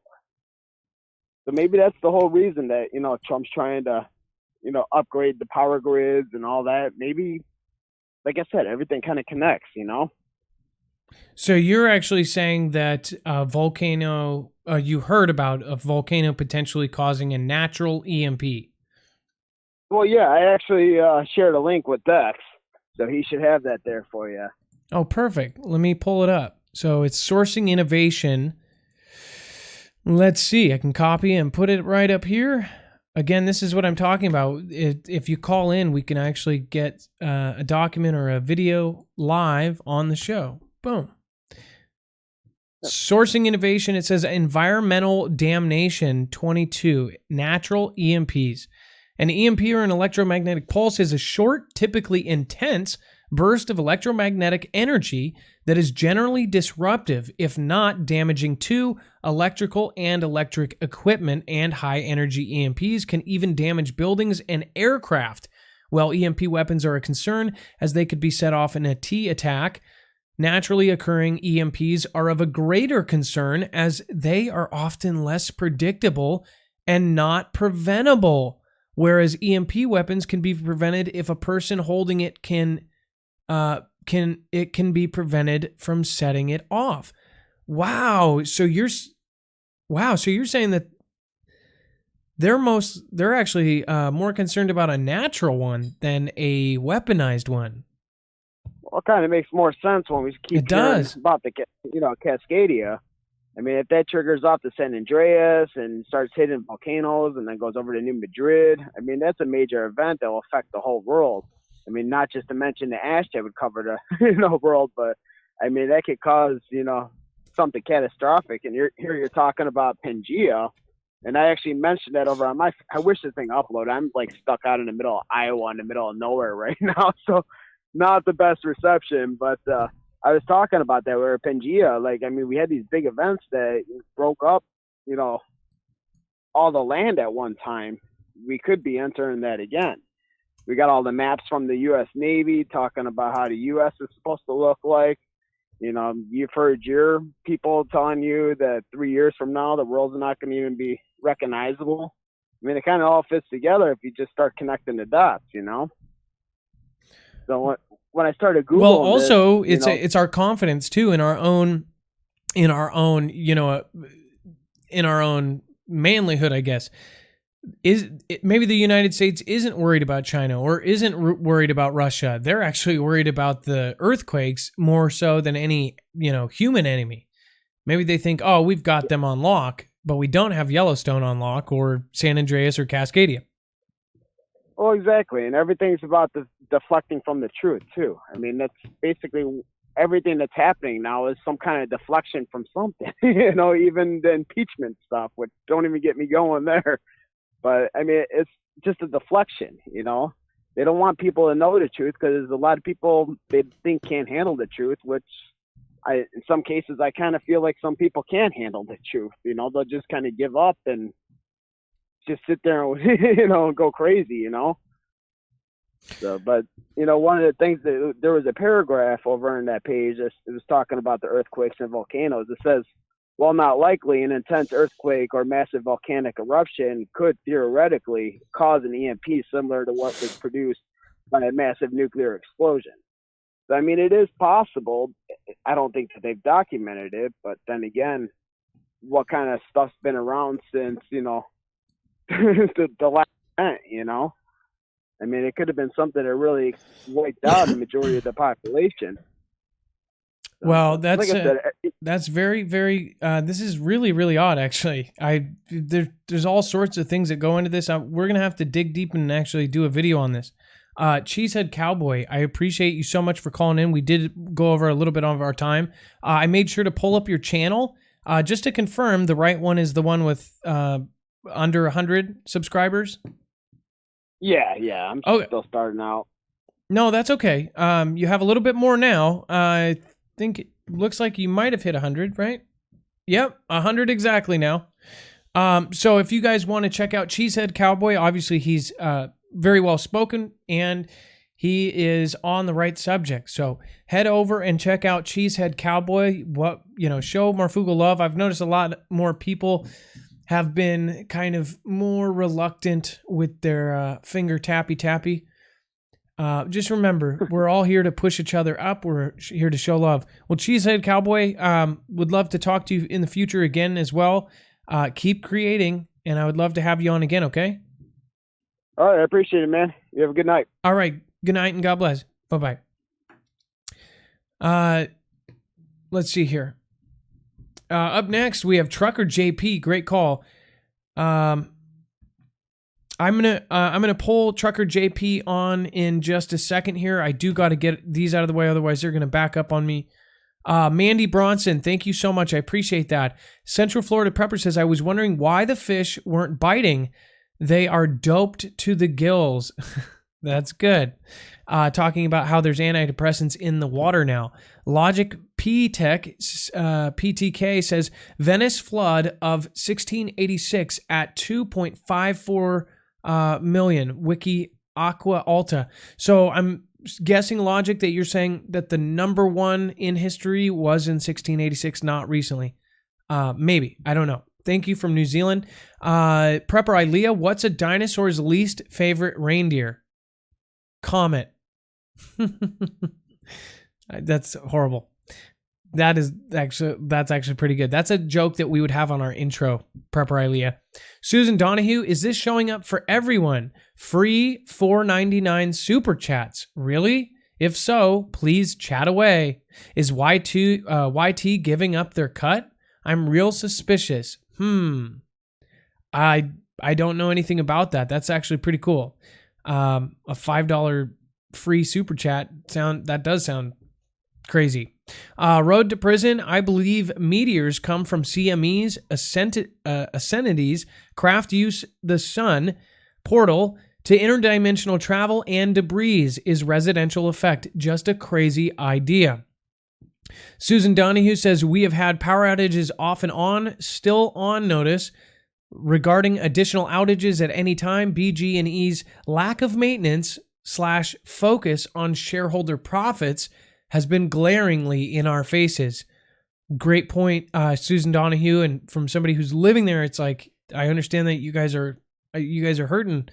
Rob Matters Vlog Style says, yep, love your show. Great job, buddy. Thank you. I appreciate that. Good luck with yours as well. Cassie Cam saw an article about what they are going to use the smallpox for, and when scientists create new strand that comes from old vaccine, now called cowpox, that kills all types of cancer and will be treating public cancer soon as next year. Wow, that's incredible. Patricia Rivas. Holy moly, I am a truck driver and very thankful for all that you do. I am proud to be a Foogle Fam member and watch all your shows. You are the best show on YouTube. God bless you and the Foogle Fam. Thank you, Patricia Rivas. $50 super chat. That's incredible. Thank you. Not necessary, but very appreciated. Okay. Colleen Luce. Wilson says just got one. Oh, the $5 super chat thing. That's weird. I've seen the $1 one and the $2 one. Okay, let's pull Trucker JP. You are live on Marfoogle TV. What's going on? Breaker 19, Breaker 19. How about a radio check? Come on. Adam over now. Adam over now. Ah. Okay, let's see here. So I saw some purple skies today, man. Purple skies, isn't that meaning, doesn't that usually mean a certain chemical in the air, or that it's about to be a storm? I've never seen purple skies before when the sun was setting. It started out being pink, and then as the sun started setting, going further away, the pink turned to purple. But where the sun was setting, it was this normal yellow, orangish tint as it was setting. Camera didn't do no justice, so there was no sense of trying to capture a picture. But I don't know if CJ caught it. She went out and did a live, looked like towards the end, caught some of the sunset I saw in the video. I didn't get to see the whole thing, but man, I've never seen purple skies before. Not in life. This is what are they up there? What's going on? You know what I mean? What you want to talk about? This is sixth extinction and these volcanoes and everything. The Georgia Guidestones talk about right there what they want to do, what they need for this planet to survive. Everything ties into that place. You just touched on it recently, and it's never been vandalized, touched. It's under surveillance. So they put that there and they're watching it. They're telling us what they're gonna do. The Bible says it. I mean, I keep saying that. And the book of Daniel talks about it a lot, and it's a hard book to read, but he prophesies, and in the book of Daniel he sees visions, and Bible scholars have figured out that he had his visions he prophesied in total a total of 490 years, not in unison, but in total he visioned 490 years of the future, and 483 of them years have been fulfilled. Down to the T, he envisioned when Jesus was going to die on the cross. To the day, he wrote about it. So that leaves 7 years left that have yet to be fulfilled in Daniel's prophecy. So 483, 490. So 7 years, we go ahead and jump into Revelation. And John writes about in the book of Revelation, the Great Tribulation, the last 7 years, when all hell will break loose, literally. Things will come on this earth that we just our eyes can't fathom. And in the book of Revelations, John talks about the 7 years for the reign of the Antichrist. And everything's being set up for that right now. The platform, that we use, that we call democracy, and, we use voting, Republic, Democrat, it's all one. Now, and I like how Mountain Man brought the colors in. Yes. Now, when you talk about the colors, he brought up a graph that says the different. What do you remember? It was ultraviolet light. Different spectrums are different colors in the sky. Literally, so the more purple it is, the more, what was it, UVC or something? It was, right? Yes. So Something coming down to the level. When did you see the purple sky, and what state was it in? Because I pulled it up on Twitter. I just searched purple skies, and I actually found 18 hours ago. I mean, these are not edited purple skies. Youngstown, Ohio area, Hubbard, Ohio, and it was tonight. It was sunset tonight. Let me see where's this guy at? Oh, he's in Bury, England. That's crazy. So he's in England, saw these purple skies. Where's this person? Purple skies whenever I'm in Korea? What is going on? So basically in the last day, look at this. Whoa. Okay, this is kind of crazy. This is what's crazy about the internet.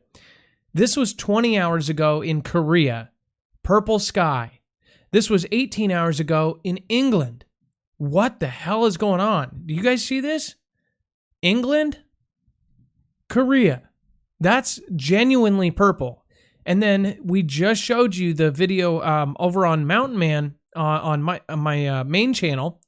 If you go to Marfoogle News, you will actually see he pulled up a spectrum.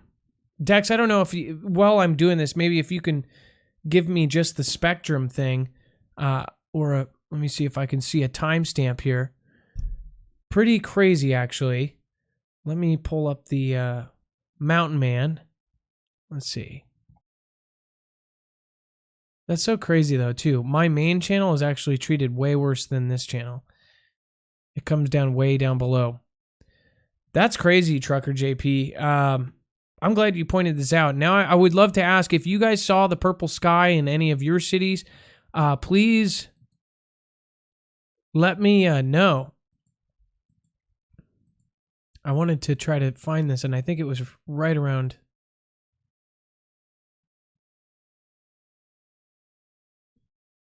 Let me see here. I think it was one of the last photos. But I kind of used how Mountain Man referenced it was the furthest away from the light. Like, you know, it was the farthest, the light that was reaching was purple. And then you would look and it would be, you know, you could tell the sun was definitely set past that area. It was just, I've never seen it. And it just makes me wonder what's going on. What are they doing that they're going to utilize 5G with? Well, why are they trying to keep it so cold? Well, when people say purple skies, right, other people are going, oh, well, I've seen that. I've seen that. You're thinking like dark pink, dark red, whatever, you know, depending if you're colorblind. But the stuff I just pulled up on Twitter is purple. You go to your kid's crayon box and get the purple crayon and draw a circle. That's what the sky looked like. That's the best way to reference it is grab that purple crayon. That's how purple it was. 11 hour on late November 11th. Again, purple sky. What in the heck is going on? This is just nuts. Purple sky is not normal. I noticed a lot. I do a lot of night driving, so I'm noticing a lot of plane parts at night. And then I caught down in North Carolina. What the hell? Monday morning.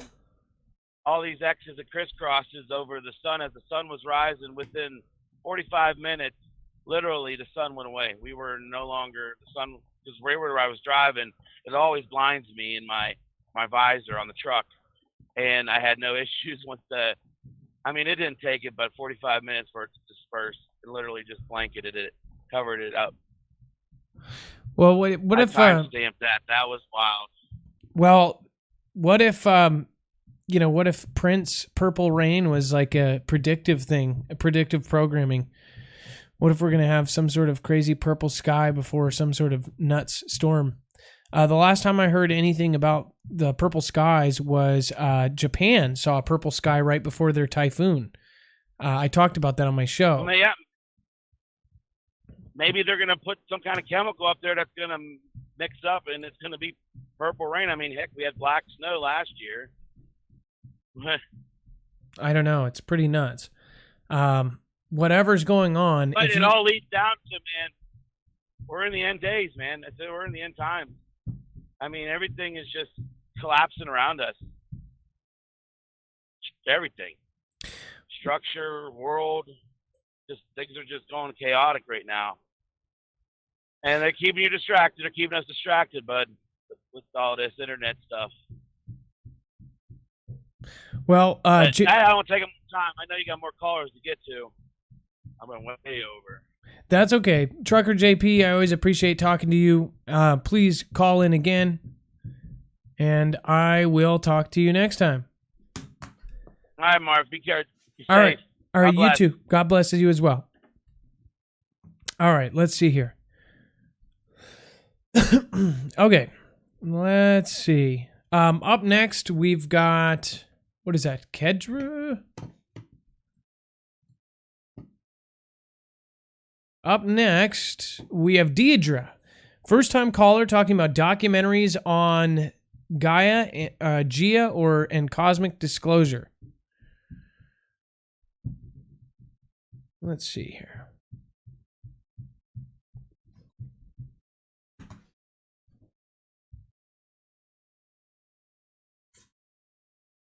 Dex, if you want to send Deidre right all over my way, you can go ahead and do so. Deidre, you are live on Marfoogle TV. What's going on? Oh, it looks like it dropped. Let's see here.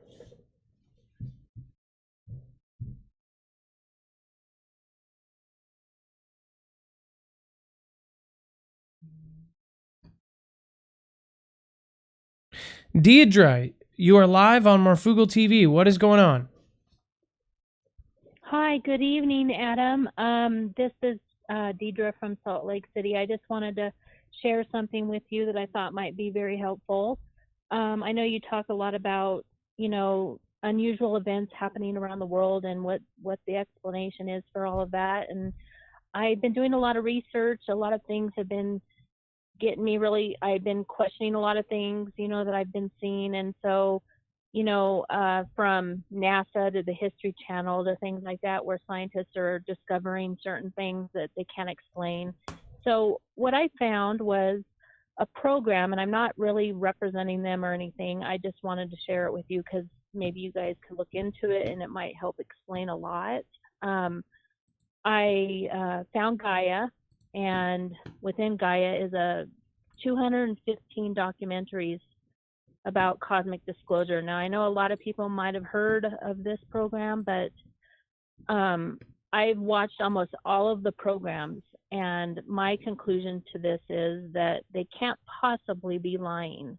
I mean, with all the details and, explanations, yeah, they could be good actors, but it just doesn't seem quite right, for them to be lying about this. And to sum it up, there's several whistleblowers that have come out, and according to the Secret Space Alliance program, they're allowing them to disclose certain things as long as it doesn't jeopardize security. And they are sharing stories of their missions and things that there's a lot more exploration that's going on out in space than we realize. Now, you're talking about Gaia, And like David Wilcox used to be associated with them, that Gaia?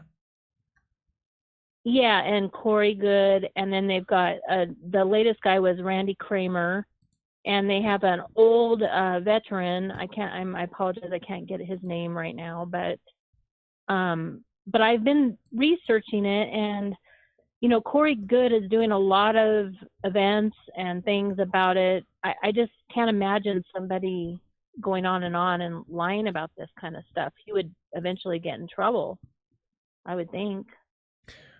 But it goes into like the cosmic web. It explains about the electric sun and our universe moving into a different dimension. Like they've been getting warning from certain things, and I won't go into all the detail, but there's just so much to talk about. I don't even know where to start. It's very informative. I like all those kind of subjects. I sit there and I could watch something like the Gaia people, like David Wilcox, like the Corey Goods, as far as the subjects. What I've heard, and some of the people I talk to, the one thing they keep saying is that the David Wilcox or the Corey Goods is that they always have somebody that's kind of there, kind of a source, yeah, but they never see the source. And technically, some of the things, if they never see, it's always them recounting what somebody else said, but they never get to meet that person. Now, I think I actually understand that, because I know someone I could never bring onto my show, but they have information. So in the same right, like when they say, oh, they talk to these people, but you can never meet those people.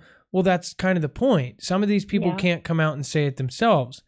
As far as Gaia and all that stuff, all I heard was that, that it is a big group. Do they charge a lot of money for you to watch Gaia, or is it free? Well, there's like a week trial, 99 cents, and then the rest is monthly. But aside from that, it's my understanding that there seems to be some kind of conflict of interest where one group wants full disclosure and another group doesn't, and they're in partial disclosure right now. But I mean, it's involving, I mean, I guess they're kind of in the military, and, you know, I guess some people have to be kept secret. You know, I mean, it's still, some things are secret information, but they've allowed them to come out and say certain things and explain certain things because they want people to know it's time for us to know, you know, because there is a lot of things happening in the world, and, you know, from like unidentified flying objects that people can't explain to natural events happening. And, you know, I question things myself, whether we're getting closer to the sun or further away from the sun, but NASA seems to be denying the fact that we're getting closer to the sun, but that could explain. Well, they're why saying we're expanding, right? warming. Don't they? They say that the universe is growing apart, so then therefore we'd be getting farther away from the sun. Isn't Mars closer to the sun, or am I backwards? It's closer to the sun. So I apologize. I oh don't no. know Either way, exactly. that's okay. We don't. This isn't fifth grade. Smarter than fifth grader or whatever, where they test us on our the stuff we. So I don't know either. So, but as far as I thought, it was interesting when David Wilcock was talking about the how the Earth rang like a bell. Do you remember that? Last year or so, the whole. I didn't see that. Oh, part. you got to look that up. There was. Are you talking about the cosmic web, how everything's interconnected, or what? No, well, like no, physically the entire Earth rang like a bell for Dex. Do you remember that? It was like a certain amount of days. It was basically the actual Earth had like a harmonic, it rang like an entire bell. Do you guys all remember that? Well, probably a sound vibration. They talked a lot about sound vibration. A lot of things are really coming out of that. I mean, I can't imagine the Earth, what they meant by that, but no, I mean literally it. I'll pull it up because I'm trying to remember. It was last year. The Earth rang like a bell, and David Wilcox talked about it and said that it was actually like a purposeful timed thing. Let's see. It says, okay, this is New York Post, and there's tons. I mean, everybody covered this in last November. It was almost exactly a year ago, and it says, seismic sensors first picked up the event originating near an island between Madagascar and Africa. Then alarm bells started ringing as far away as Chile, New Zealand, and Canada. It says Hawaii, almost exactly on the other side of the planet, also picked up the event. They're calling it the event, quotation, because nobody knows what it was. Meteorite, submarine volcano, nuclear test. It says, I don't think I've ever seen anything like it. National Geographic reports. Columbia University seismologist Goran Ekstrom is saying it doesn't mean that in the end, the cause of them is exotic. At the center of the mystery is the tiny island of Mayotte, positioned about halfway between Africa and Madagascar. It's been subjected to a swarm of earthquakes since May. Most have been minor, but the biggest on May 8th was the largest in island's recorded history, topping the magnitude of 5.8. Essentially, when it comes down here, the actual Earth vibrated like a bell all the way around it. So they got seismic activity, somebody said for 17 seconds, the entire Earth. So what the heck happened? That's interesting. And David Wilcox said it was on a machine. I think David Wilcox said it was a machine or on purpose. That was last year, November of 2018. Oh, okay. So it wasn't that long ago. Something pretty big happened in 2014, but I don't know, but I'm not familiar with that. But I mean, really, I just want you guys to have the information more than anything, to look into it. I can share certain things but it would last only 48 hours on my, I can share through my subscription, but it would only be like 48 hours that you'd have to watch. Oh, no worries. What I'll do is, this is Gaia.com. This is their official site. If you guys want to go over and check out Gaia.com, you can. As far as like, the only thing I heard negative about them is that it's a paid service, but it takes money to run things. So I understand that. Exactly. Well, thank you for calling in, Deidre, and I would love to hear from you again. It's your first time call. I hope it's Thanks. not your last. So thank you. Oh, definitely not. I enjoy your show. Thanks so much for taking my call. Absolutely. I hope to get to talk to you again. All right. Good night. Okay, great. Yeah. And that was Deidre from Utah. Let's see here. All right, up next is Lindsay Rex, another first-time caller. We got a whole bunch of them. Calling from Kansas. Hello. What's going on? Hello, Adam. God bless you. I am so excited to be able to get on your show tonight, and I wanted to first of all thank you so much. You guys love Mob Me. My mom called in a few weeks back, and you guys sent a love mob over, or you sent a love mob over, and I went from 27 subscribers to 726. So thank you so much for that. Absolutely. And that's also, awesome. Yes, you had asked in your show, you said about the end of days, and I just wanted to say I definitely believe we're in the end of days, and something that I've been asking God about lately is whether, of course, I think this has been a question of a lot of people over the years, over the centuries, but the Bible talks about the rapture, whether it's pre-trib, mid-trib, or post-trib. And I noticed something the other day that I've never noticed before. I spend a lot of time in scripture, and that's actually what my YouTube channel is about. It's about prophetic words that God gives me that's related to the scripture. Well, I noticed it's in 2 Thessalonians 2:7, and what it says is, for the secret power of lawlessness is already at work, but the one who now holds it back will continue to do so till he is taken out of the way. Well, I'd never noticed that before, and I thought to myself, who is he that is supposed to be taken out of the way? And I got to thinking about, well, what if it's the Holy Spirit? And the Holy Spirit resides in, believers, and if he is taken out of the way, then this lawless one, the Antichrist, will be able to, rise to power. So it kind of led me to more of a pre-trib, but I don't know. It's something I thought was neat. I wanted to point out. And then the other thing that I wanted to kind of add to that is, you had mentioned earlier that you were noticing 2.8 everywhere. And I just wanted to encourage you that God speaks through numbers. I started seeing the number 11 probably last year. And along with, everywhere. It was crazy. I would see it on the clock all the time. Every time I'd look at the clock, it'd be 11:11 or 9:11. Yeah. And the Lord really spoke to me. It's almost like going on a treasure hunt. I started looking up Bible verses that were 11:11. And what it spoke to me about was these amazing, the promised land that God has for you, or just I think it's Luke 11:11 that says, what father would give his son, if his son asks for a fish, would give him a snake instead of a fish? So it's God is saying, hey, I know what you need. I've got you.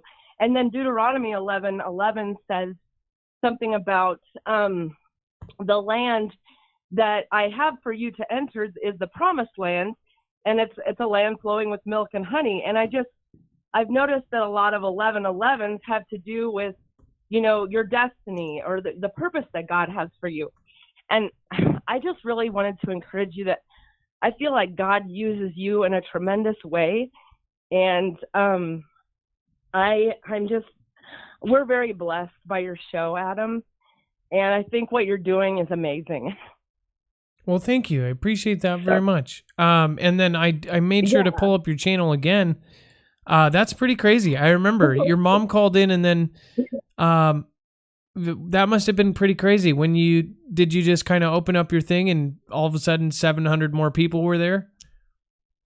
Oh, you know what, Adam? I was bawling that night that it happened. I was bawling. I was tears of joy because I couldn't believe it. I was like, oh my gosh, Mom, look at all these people, and it really hugely blessed me. And I wanted to call in and tell you thank you. And if you wouldn't mind, I know not everybody is a believer, and that's okay.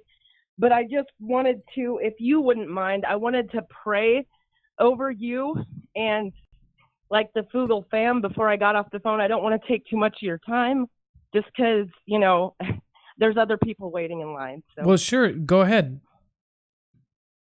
All right. Father, in the name of Jesus, I just praise you and I thank you. I'm sorry I get emotional when I'm talking to the Lord. But Lord, I just want to thank you so much for Adam and for his family, his beautiful wife, his beautiful children. God, I ask that you would put a hedge of protection around them, and I ask that you would send warring angels to watch over them day and night. And God, I just thank you for every single person in the Foogle family, every person that's listening right now, every person that will listen. God, and I ask that you would just meet us all where we are at. Lord, we know that you have got great and mighty things ahead of us. I mean, there's things in this world that seem scary and that seem like we don't know what's going to happen. But God, we trust you because you have not given us a spirit of fear, but of power and love and a sound mind.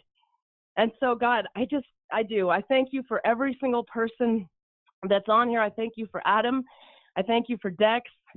And God, I just praise you and I thank you just for all that you are doing right now, because we know we're going to see your mighty hand at work in all of it. In Jesus' mighty name, amen.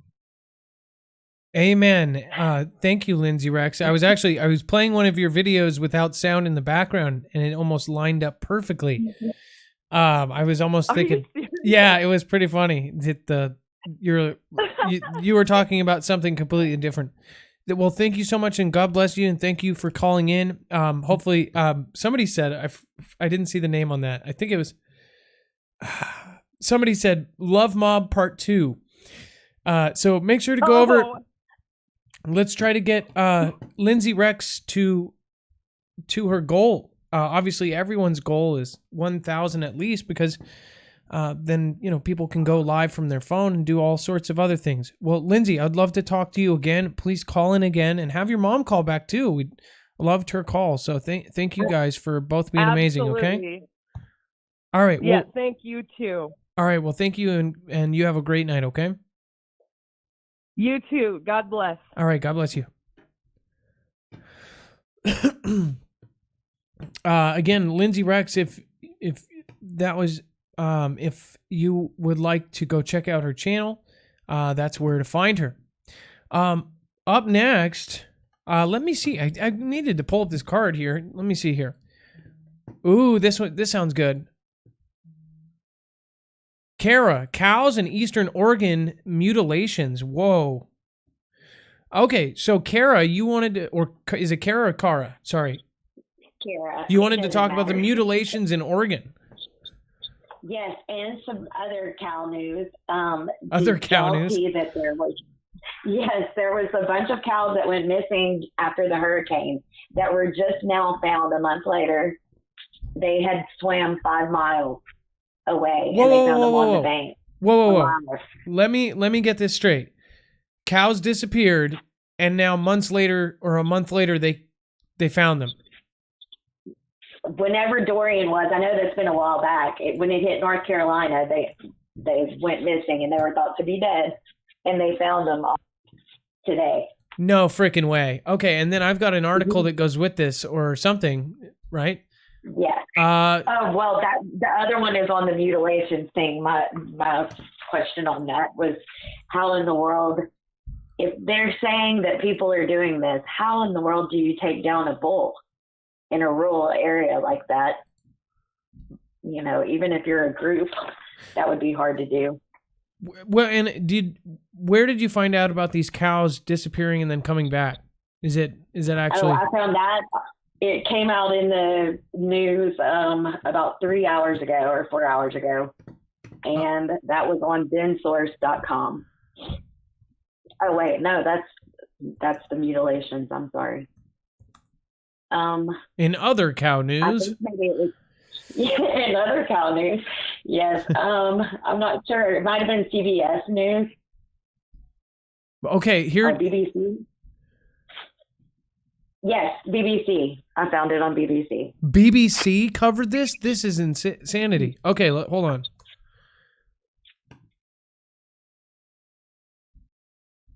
Wow. Okay, wait a second. No, that's 16. They're a pretty big Lost cows, cows too. found month later with a. Okay, this has happened multiple times. By the way, this is so nuts. You know how they say that I can't believe UFOs it. take them. Something like that. Yes, they said it took them out to sea, and they must have swam 5 miles away to get to where they were at. And now they got to figure out how to get them back. But That at is least they're alive. so weird. Well, Dex, if you can find an article by BBC that came out in the last 3-4 hours, we would love to show that. Okay, now let's All move these on. things swimming in the sea, the deer and the cows, and but then that Oregon thing, I was reading all that because it's so strange. All the theories on everything and what happened with cows. They say there's like over 100,000 cows that have been mutilated in a similar way, or 10,000. I'm sorry, I'm exaggerating a little bit, but they were drained completely of blood and their genitalia removed, and all of these strange things on these Oregon cows are bulls actually. And it's on a ranch in a rural area. And I went back, and the only thing that was said to have been heard during the time that it could have happened, because it happened overnight, they heard helicopters. And when I went back to the government archives, all the reports from the 70s had reports saying they heard helicopters that night, that the cows supposedly were mutilated. That is so. Yeah, I mean, that's the whole strange. the whole thing around the cows disappearing, the cows being sacrificed, mutilated. Obviously, the stuff with the genitalia going up missing. That's weird. And by the way, you're forgetting the part. Was y'all thinking No blood. UFOs before you would think it was a satanic BBC's cult or in your something like that? screener. Because it seems like they're not wanting to say it could be extraterrestrial or something strange, but they have no problem saying that they think it's a satanic cult. But that's even strange to me, because how are you going to take down a cow unless they have some really good tranquilizers?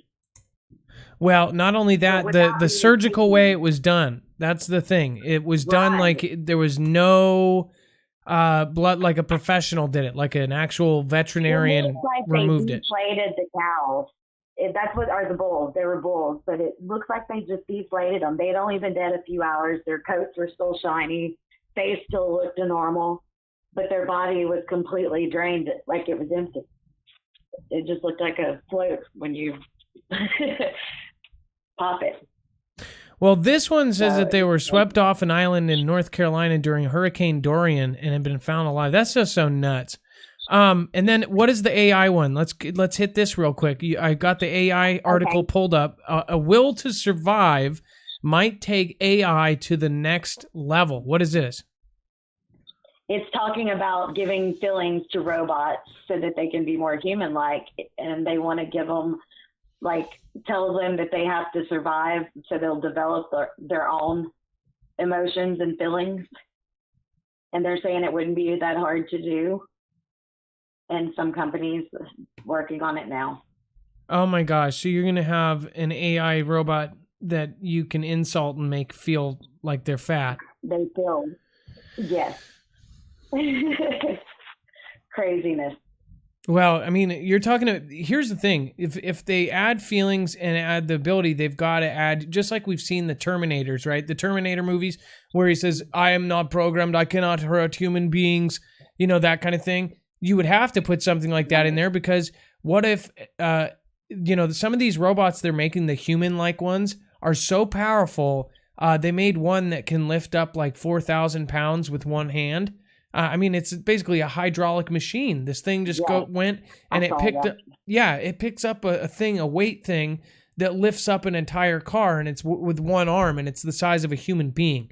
what the heck? Could you imagine if they made those cops and we had those walking around? Well, it also in our gave them a cities and period or stuff? something. Like, oh, next we're going to give them a period. Since, That every reminds me of that commercial. yeah, exactly. If everybody had them, we would all understand, including robots. Then they'll have robots walking down with the little string hanging out. That's just gross. I saw the man tampon video the other day. So- I cracked up one. A man pawn?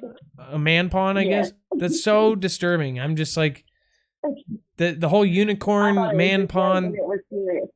Okay. Okay, well, that's all I wanted to touch on. Y'all can go look it all up and read about it if y'all want Cool. to. I just thought it was interesting. Well, thank you, Kara, and please call in again, okay? Okay, y'all have a good night. All right, you too. Good night. Bye-bye. Bye-bye.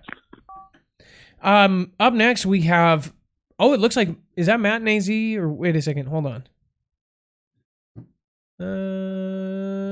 Yes, it is Matt and AZ. EA... Oh, emergency alert system in AZ. Matt in AZ, I'm going to pull up his channel here. Calling from Arizona. Apparently, you had an EAS in Arizona. What's up with that? Oh, so about, I don't know, 8:30 this morning, I woke up and I had a couple general test EASs, okay, cool, they're testing. And then about half an hour after that, my brother calls me. He's like, bro, I know you're into this stuff. So what the hell's going on at Palo Verde?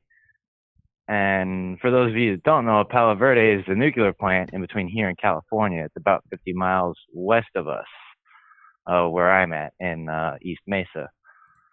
And apparently, I guess local news covered it. I didn't see the local coverage, but apparently they were doing, it was supposed to be a test of the emergency warning sirens around the nuclear plant for the community there. And it was only supposed to go out to the local community, and it went out to everybody. But I only got like a general warning notification, and he got the actual, I guess you could say, threat specific involving the power plant warning, which was crazy. But And yeah, how do you spell Palo Verde, by the way? I saw one. PALOVERDE. Is it all one word, or is there a space after Palo? I think there's a space after Palo. I did see that. Oh, wow. Okay. One day ago. So it says Palo Verde nuclear generating station to test emergency sirens November 13. So this was actually put out yesterday, but what you're saying is today, not only did they do it to the local little area, they actually did it to everybody in Arizona. Is that right? Yeah. And apparently they input the information wrong into the early, the warning system. But I can't imagine they make it that easy to make that kind of a mistake. But what really irks me is like, okay, if you're testing for the local area, which is about the nuke plant's about 50 miles away from me to the west, how come you're not going to warn everybody else further upwind? Because the prevailing winds are west to east, and I'm east of the plant. It's like, how are you going to warn the people there and not the people where, the fallout of something like that happens is going? It's just, yeah, I was pretty ticked off this morning and pretty much all day. And not to mention it, so the website says all 70 sirens within the 10-mile area surrounding the plant are tested annually to ensure proper operation. Palo Verde is located approximately 55 miles west of downtown Phoenix. Wow, that's not actually that far when you consider a nuclear disaster. Oh, no, not at all. That's actually kind of that's kind of scary close. That's not that far for nuke. Supposedly they're going to be decommissioning it. Hopefully they do. But yet to be seen. Hopefully they do. Well, Matt, it was a pleasure talking to you. Is there one more thing that you wanted to say, or anything that had kind of going the last couple weeks?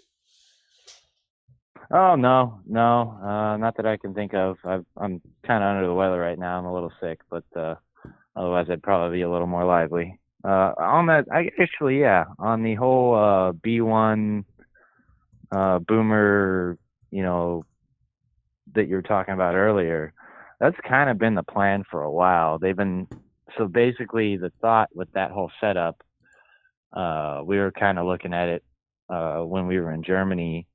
As part of the plan is you use your F-22s and your F-35s to scout ahead, pretty much scatter any kind of anti-aircraft, like countermeasures and stuff like that. And then your F-16s and F-15s, your third-gen fighters, would come in and pretty much act as guards, somewhat sacrificial for the bombers, who would all be strapped with AIM-9 and AIM-120 missiles to, bring the pain, so to speak. But they've been toying with that idea for years, and it could work, but I don't know. Well, just the whole thing with all of these planes testing for the long range, and that we got out of the intermediate treaty for a reason. Something's going on. They're preparing for something. I mean, it is just pretty easy to see. You know that. I know you're Matt and AZ is incredibly smart. By the way, the channel says you only have 3 subscribers. Did you get rid of your last one and start a new one? No, I have 2. One's with everything's all spaced out, and the other one is Matt N space AZ. I haven't been putting out content. I'm just way too busy right now. But no worries. I get how that goes. Okay. Well, no. There's Matt and AZ with no space, and then Matt in AZ with a space. This one has 334 subscribers here. Yep, that's you. Oh, no worries. No worries. All right. Well, thank you for calling in, Matt. And always, thank you, brother. It's always Keep a pleasure talking. Work. Yes. Awesome. Thank you. Have a good night. All right. And then we've got Vince. I wonder, is that California, Vince? Oh, man. Hello. You are live from Marfoogle TV. You are live on. Hi, Adam. What's going on? Hey, buddy. How you doing, man? Great to be here. I'm glad you got the show going on. It's great, Marv. All kind of great stuff you guys do. First time caller again. Calling from San Francisco. Well, thank you, Vince. I appreciate that. Yeah, you guys are great. So listen, the reason I'm calling is I want to direct your attention to a channel, and I can say the channel name, right? Yeah, of course. Yeah, okay. The title is Friends of David Goldberg. Okay, so you said I've got the channel actually lined up here. So let me put this here. Friends of David Goldberg. Okay. Oops. Whoa. Okay, so there's a video. David Goldberg's final words, classified docs reveal deadly Project Zephyr. Yes. And These are 2 projects. Yeah. Okay, and then what's the deal with this? Well, here's the deal with that. I linked that video in a couple of your previous videos just for anybody who's reading the comment section. Okay, I was doing it that way, but I've watched it a couple of times. Now, the fellow David Goldberg, that's his final kind of confessional there in that video. It's a 26-minute video. Everybody needs to hear that. He was found dead last June in mysterious circumstances, and in his video confessional, he was speaking of being followed, being threatened, and so forth and so on. He also has friends who are kind of on the quote-unquote on the run. Now, these video releases are from a team of attorneys, his lawyers. They're going through all his notes and his files that he kept because he had an insider in the White House releasing this information to him. And Project Poco and Project Zephyr are ongoing right now as we speak. They have to do with the PG&E power outages and the fires. And the reason why they're doing them is actually a cover Now, I can say what he says in the video, right? Well, it depends. I don't know what he says, but you got to be very careful. Well, obviously. Yeah. I don't want to make any solid, any accusations that involve certain elements, as hearsay. But let's just say it's extremely serious. And I just would urge everybody to see that video and the other videos there. There's another one of some recorded telephone calls of his friend that's very telling also. But I can tell you, one of the projects, I think is POCO, is to do this. It is to track,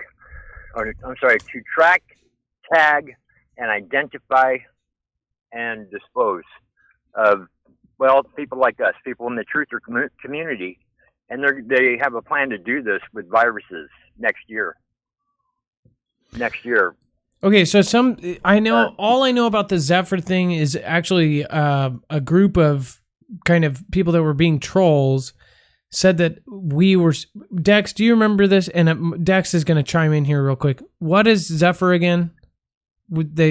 Well, the Project Zephyr we were referring to was one that was about a special operating system for Internet of Things. I don't know if this is the same project name that they're referring to. Okay, I'm going to go back to Vince now. Vince, is Zephyr the thing with the Internet of Things? Is that what Zephyr is regarding? Yes, sir. That's part of it. It has to do with disinformation channels and other truther channels that actually tell the truth. But overall, this disinformation, all this speaking the truth and whatnot, they're not looking. It's keeping the focus off certain aspects, certain element of the population that is basically the head of the New World Order. Now, right? So are they saying that there's channels that are infiltrating, and he actually has something to back it up?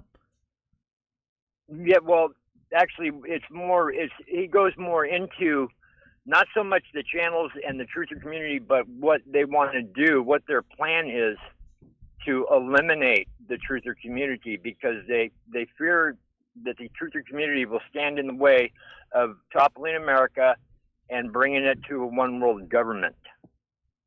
I totally believe that, especially with these new changes coming. And then what was the other project you said? POCO or Pogo? I was looking at Project both. POCO, yes, that is very disturbing. I'm afraid it's probably going on right now in California in the power outages. It is alleged. Well, he says in the videos, Mark, that what the fires and the power outages are for is to block people's ability to communicate and to have supplies and such, while they are doing literal roundups and gun confiscations and taking people to FEMA camps. In other words, supposedly the event is underway right now. While they have us all sitting on the edge of our seats worried about a terror attack, there's an event going on right now. And that's what he says in the video, that they are doing the roundups now, and it's going to spread across the United States from now on. It's not going to stop. So be aware of that. And hey, Mark, do you remember, I'll just touch real brief on something here, I'll let you go. Do you remember earlier this year we had that fellow call in, and he was delivering those 6 remote control helicopters to a FEMA agency in California? And this was about 6 months ago? Yeah, it was back around April or May. Now, I remember very clearly what he said they were capable of. They went up on remote control helicopters. They went up on a tether. They had trucks as power bases that they were attached to with a tether line. And they have EMP capability to knock out power over a 60-mile diameter. And they have 6 of them. And I was thinking all year, why are they sending these things to California? What possible use can they have? If PG&E is shutting down all the AC power to the homes and businesses, that only leaves another aspect for those helicopters to be used. And essentially, they can knock out generators, ham radios, automobiles, solar power farms, right? Well, and they'll take out the ham radio repeaters, too. That they're saying that they're not necessary. Exactly. And if you think about the people who use all those things, it's going to be your survival groups, your survivalists, your veterans, your militias, people like us, who want to survive and, be on our own. Well, that pretty much handles everything. I mean, they can do anything they want with those fires, and just if people start asking questions, they can say, well, all those people that are missing just died in the fires, I hate to say it, but I really believe in my bones that's what's going on. Well, we always have to say supposedly or, reportedly or whatever other word. But if you guys agree, you guys, well, I know that's what we're here to do. We're here to talk about taboos that we can't talk about. Obviously, we got to look out for certain keywords, but I believe that there's a good chunk of people that probably feel the same way you do. Vince. Well, yeah, and if you, yeah. No, go ahead. Oh, I was just going to say if there's one more thing you want to say. Yeah, thank you. You know that we have the UN up in Utah. They had taken over that arena, that sports stadium, and the grounds around it in a very blatant sort of way. And, under Obama's presidency, he wrote in something called the Kigali Principles, which give all rights and authority to the UN and their military in America in any crisis where they can take over all resources in every aspect of our lives. And the police have to buck up to them. All first responders, our military has to buck up to them under that set of principles. So, I mean, they're moving in. It's just coming, It just feels like it's happening. Anyway, just something to keep in mind. No, I'm totally into that kind of stuff. So I want to kind of dig deeper on that kind of stuff. Thank you for calling, Vince. I appreciate you. And this is your first time call again. We've had 4 first time callers, and I want you guys to all call back in again. I really love. Yeah, I got some other stuff I'm going to share, but I really watch those videos. You're going to blow your mind. Call in again. I'd love to hear from you. You're the kind of caller I like. The people that think outside the box. All right, I appreciate that, Adam. Sure, I will. All right, well, thank you so much. Have a good night. Let's see here. We got a few people here that Blue Granite Green says, Adam Dex, thank you for all your hard work. We got a bunch of new people. Andrew Robinson, thank you for subscribing. As always, if you subscribe during the live show, you will get a shout out. And it is now 10:18 p.m. Pacific time. Trying to catch up here. Rob Manners, thank you. Cassie Cam, Patricia Rivas, Scott Dowan, Karma 1221. Hope this works. Here you go, brother. Hope you get a ton of these free $5 super chats. That is so weird. I've never heard of a free $5 super chats, but apparently they're giving you guys, or they're giving all of us a $5 super chat. That's cool. And then Thunder Woman says, $5 super chats. Excellence. That's awesome. Thank you guys. I appreciate it. That means a lot. You guys probably watch a lot of channels. For you guys to give that to me, that's a big deal. So thank you. Thunder Woman, I appreciate that. Crazy Crisp 7 apparently did the same thing as well. Thank you for the $5 super chat. Andrew Robinson, thank you for subscribing. Welcome, Andrew Robinson. Blue Granite Green, Adam/Dex, thank you for all your hard work. Thank you, Blue Granite Green. Andrea Cole, they never cure cancer. My son's a survivor. Too much money. I think so too. I mean, but who knows? Then they could come up with something new. They could come up with a new type of thing, not even a cancer, like a flesh-eating virus that you have to pay for the rest of your life. Chili Pepper Salsa, thank you, says, love the Mafia. We love you too. BNB, thank you. Apparently the $5 super chat thing went around. Thank you. I appreciate that so much. Aaron says, love your show. Marf. Colleen Luce Wilson says, there is even purple lightning, blue lightning, and pink lightning. I think I've seen purple lightning at some point. Kelly Cadabra says, oh my God, I had a recent dream with purple smoke coming out of the sky surrounding us and people were dying and running for their lives. Scary. Kelly, I just wanted to let you guys know, Last night's dream was the craziest I've ever had. I had a dream where I actually saw an asteroid hit the ground, and it was so close and so big that I thought the world would end, but it didn't. And I was expecting for the blast, because I've been talking about it a lot lately. I'm assuming that's why I had it. But I saw it out the window, like we're looking out this big window, and it blasts. And then I go like this, and I told my wife, I said, I said goodbye, like I love you. And then nothing happened. And then I remember she wasn't around. Then we were all going in line. Like there was a certain amount of people that were going in through this door, and whoever went through the door would like survive. And it was ice cold, like it was freezing, like we were in the snow. By the end of the dream, it was so weird. There was dinosaurs chasing things, chasing people. And I was sliding down the hill into all these weird animals in a jungle. It was like the weirdest dream ever, but it was all like apocalyptic and like only certain people got to go. Oh, so weird. If somebody knows what all that means, let me know. Wade Johnson, thank you for all you do, Marf. Wade, you've been around for a long time, so thank you. I just really appreciate the loyal people that are just around. Thank you. Dughan Creations or Dughan Creations. Dig a hole from Cascadia through the earth equals Africa.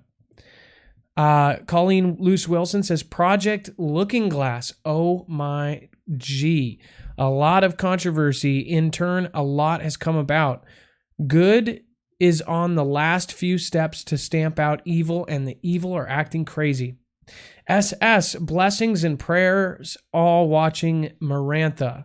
Thank you. I appreciate you. Tony Higginson, another great show. Love to you, son. Mom hugs. That's, of course, my internet mom. Spud Ruckus, love from Potato Nation. I appreciate all of you guys. Jocelyn KW, thank you very much. And then Peritus, thank you again. Semper Peritus. Hopefully everyone is ready. That's scary. Fear Porn says, the real fear porn is in the house. Appreciate you, Marf, and the fam. We have to start coming together and defending ourselves against this evil. I agree. Is that Che on your thing? That's so funny. My main phone started updating. That's hilarious. That's okay. Again, with all of the people that do that kind of stuff, I just really appreciate each and every one of you guys. Let's see here. Jeez Louise. Okay. Let's see. We're trying to get the calls here going. One sec. Okay, and then somebody was here. Let's see. I actually really like that. Spud Ruckus, love from Potato Nation. Like Potato Spud. I think that's actually pretty freaking ingenious. I was going to show you one more little video. But I don't know if I was able to find it. Let's see here.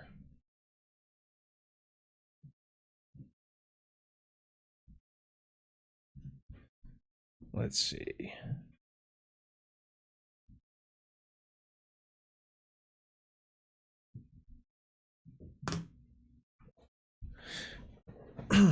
Okay, Dex. So one of my phones is obviously the opposite phone is doing a freaking system update. I don't know how that happened.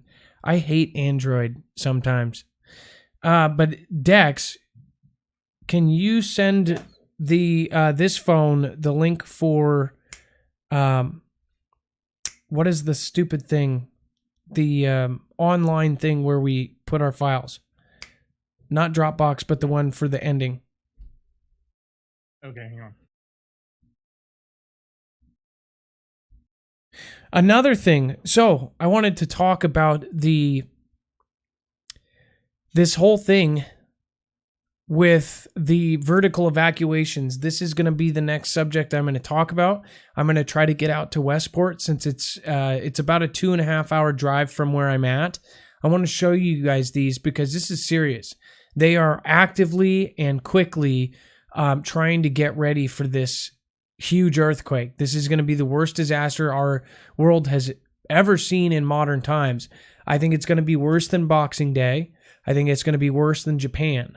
Japan was prepared for up to 8.6 earthquakes with all their buildings. They put a lot of money into preparation and actually being prepared for anything and everything. So it's a really, really big deal that, this is going on in there. They're putting these things up like crazy, and it's millions of dollars that they're spending. So some sort of memo went out, and they're just like totally beefing up everything right now. Let's see here. Also, I wanted to check on real quick. There's quite a few channels that we actually showed. Check out that Mountain Man video right there. But I wanted to check on the 4 channels that we did. Thank you guys for getting me to 145 on that channel, even though it doesn't show it. Apparently it is there or something. Let's see. I wanted to check out Lindsay Rex. Bam. 873 subscribers. I bet you by the time our replays actually play out, I bet they'll be able to go live from their phone. Then again, we have... Oh, and we didn't even shout him out, but Central Florida Prepper is an awesome guy. And then a big one. I hope all of you actually do this. Go check out Jacob Israel. You guys, seriously. We're making a network of Foogle Family channels. He is definitely an honorary Foogle Family leader. This guy is awesome. Jacob, let's see. I don't know why I did it backwards. Thinking of Israeli News Live. This is Jacob Israel. If you guys have not subscribed, make sure to actually go and subscribe right away. He talks about the December 10th, which is hilarious that it's Human Rights Day and they are changing all these things. I'm going to talk to him in person. I honestly... Oh, weird. Here's 11/11/2019. Like Lindsay Rex was talking about. December 10th is, oddly enough, Human Rights Day, and that's also the day that the new terms of service will take effect. Some people are thinking that all of these type of channels are going to be completely gone. They say anything that's not commercially viable can essentially be removed. And some people think that they're wording it like will be. Now, Dex, can you explain what you think? You say you kind of have a different view that's a little bit less bleak. Yeah, my opinion of this is they've reworded the terms of service just because they want the words to be clearer for the actions that they're taking. The actions that they, or the powers that they're giving themselves in the terms of service are no different than the powers that they pretty much have today. So if there was an action they were going to take, the words that are going in the paper really don't empower them any differently. So it's not like all of a sudden there's a magic wand that they get to wave. That's my interpretation of it. I do know that the language that a lot of people are hung up on about this commercially viable, we've seen a response from the network, and we've seen my own interpretation of it more about their own commercial viability of offering services. You're going quiet there for a second. Oh, can you hear me now? Yeah, it's going. Okay, that's weird. But the thing about the commercial viability, in my opinion, from how I read it, it's about their own viability with the services they offer, not necessarily the individual. Everyone's talking about the individual, and if they're going to use this as a means to take down or turn off channels that are not viable in their opinion. So I get the concern, but my take on it for now is that they have the power to do that today. So the paper doesn't really give them something new. But it's changing over to that. Up. But the thing is well, okay. Is Susan or any of them, are they holding that back though?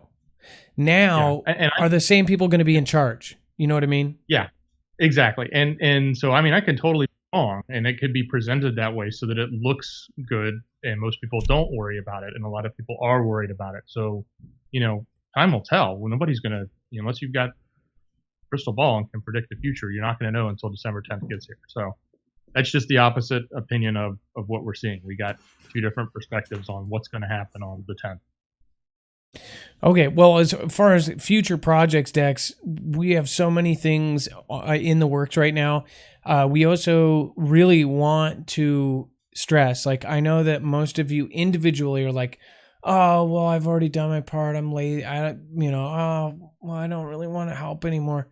If you want to help with love mobs, participate in these. This is us spreading love and actually pushing each other up. It helps just random people out, and it's honestly something that really makes this a different kind of channel. So try to participate when you can, especially with people like him. We're here to make a difference, and you think that you can't make a difference by yourself. But if we all try to do it, then we all can make a difference. So I appreciate each and every one of you. Kisa Care says your porthole door to the dinosaur time travel. I need one of those, actually.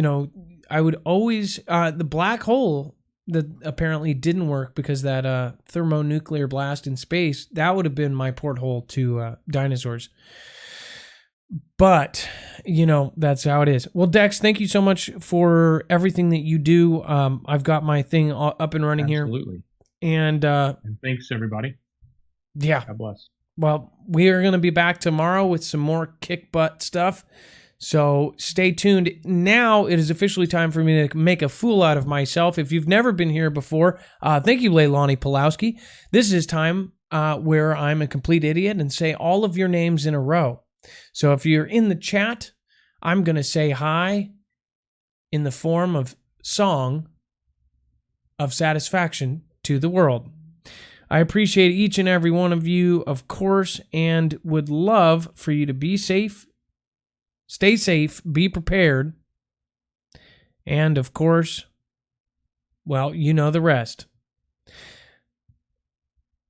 Thank you, and just gonna keep burning time. Oh, yeah, that's right. It's not an outro. It's not a shout out. It's a shoutro. It's officially that time of the night.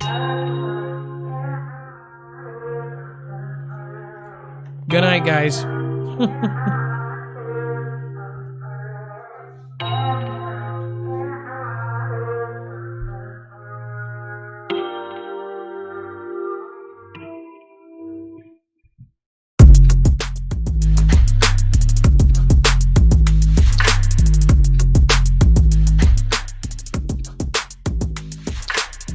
Hey, John Cesada.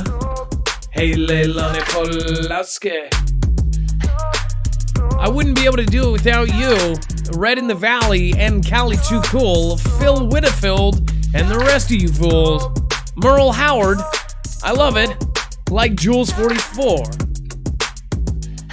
Gonna bring it every day, bring it every night.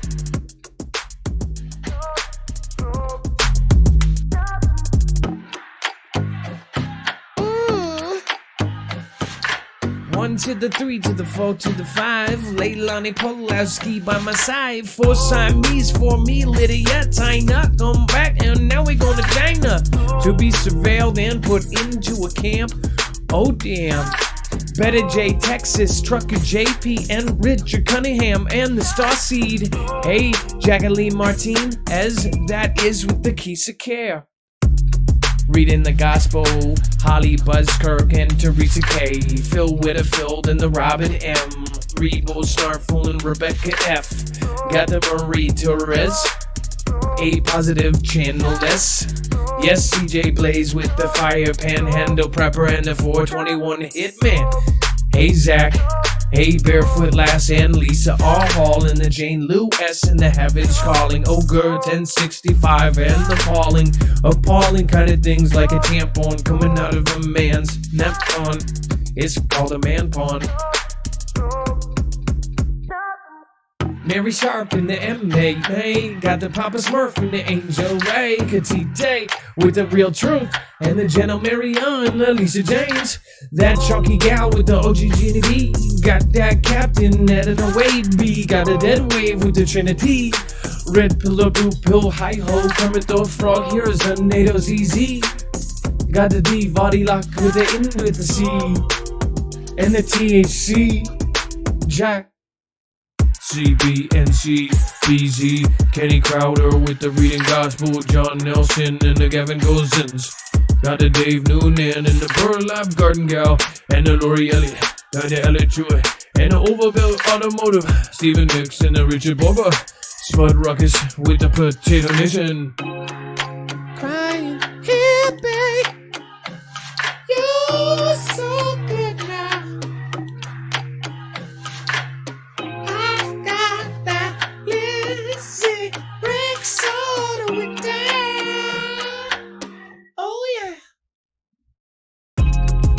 Time I ride, Claudette mind spinning by my side. Oh yes, now we get it. Human Tick with the J-Stone 78 and the Johnny B and the Carol Orsinos. Oh, Theodore Buckman, Nerdy Art and the rest of the clan. Brian Knight, Nicole Hairstock.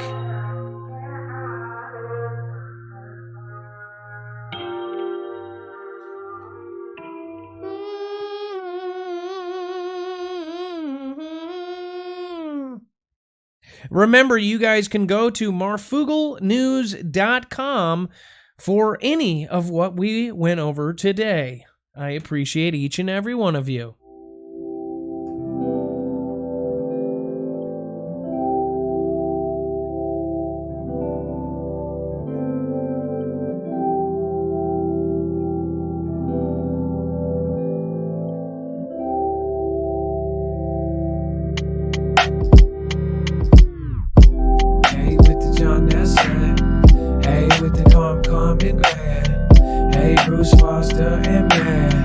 Rebus not for bringing it hard, yo.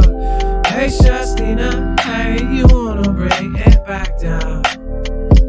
Hey, Lionheart, you got that from the start. Hey, Amanda, alright, you gotta go do it now. Got that cryptic 21 Bravo.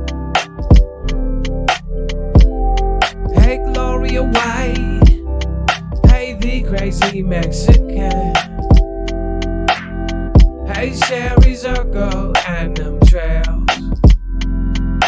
Sasha and Dee and Jermo Ryan. Got that Canadian freak. I've got that freak. And that Teresa K. OG Jonette Bay. Sarah Finney.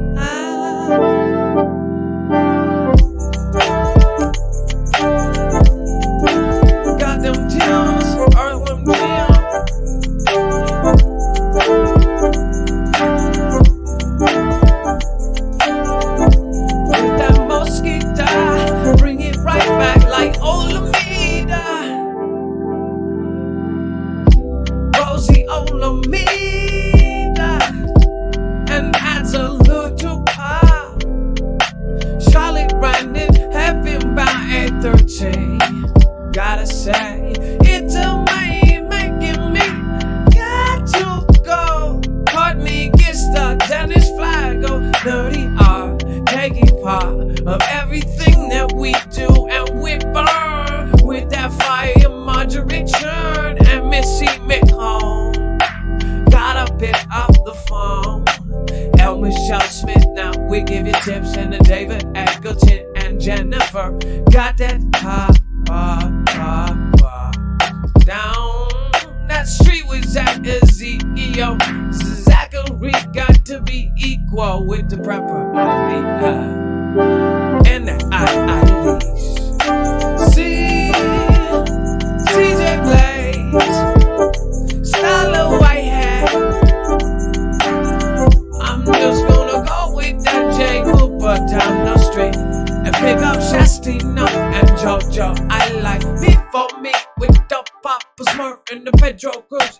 burlap garden gal.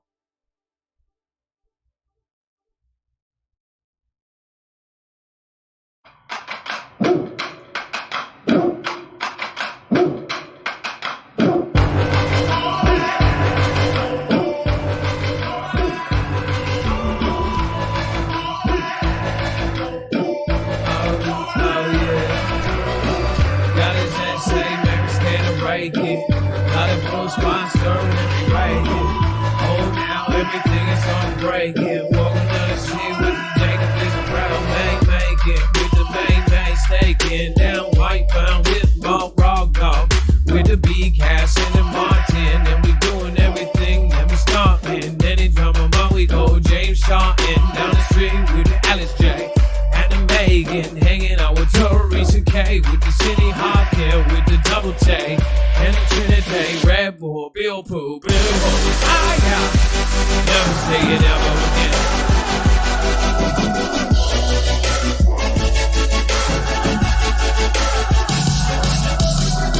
Got it one guy, one guy. Got it going forward with the one guy.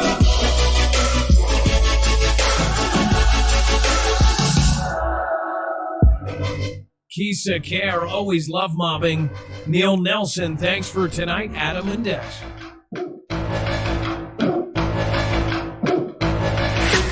I feel invisible, I never get a call out, says Rosie Alameda, which I called out twice. LL Shadow Furry, we gotta see what we be. We gotta stay with foresight for me.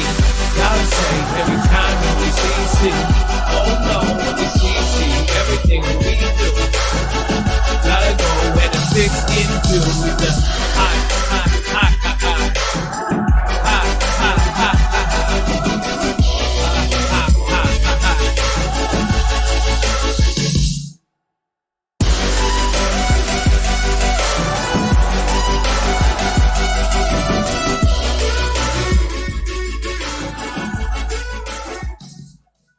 This episode is dedicated to Rosie Alameda, who feels like she never gets a call out. Well, now you've been thoroughly called out. Rock Stadium, Rosie Alameda. Gotta go back and we're going data. Oh, with the data on my phone, going later. I'm gonna bring it right back. Now I gotta.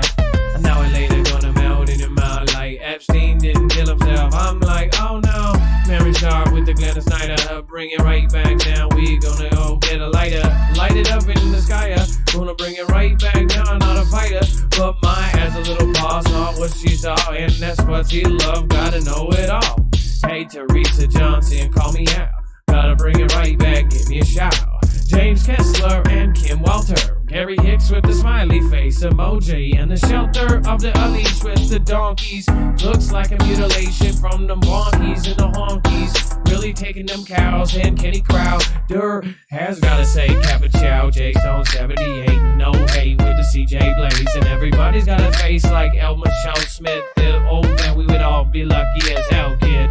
Hey, Megan with the Timothy Toller. We gotta go back and he's fuller of something and he's got a back molar. Hurts like Tony Higgins and Moms on the Momo with the Missy Wheeler. Got the old rider and we hear ya. And we got the Northern Tiger. And Roxy Alameda will say it twice. With the Latin 60 in the Trinity. Red or blue pill, got your fill. And now we've gotta say Sarah Goldie. Gotta do everything now with a Kelly Josie. Oh. D-check. Nemesis Lunatic. Terry Betts and the rest of the world with the Danger Jr. Kilroy was here. Gotta steer clear of him with the B and the Zach Ezekiel. Zachary Shastina, gotta bring it. Duchess Mary, Ben H. Rip, Curl and the rest. Casper Parks and the Shasha ND. Gotta go back and I got my ND. Filter on the camera with the Swarm IG. IG Iguana and a Robert Arias. Going back right now, gotta go find us in the back of that band with the L'Oreal. Got a Ricky Ticky Tempo 65. Gotta go spot she love to get alive. Remember, you can always replay Marfoogle what you missed. Susie Q, do what you do. No woo woo.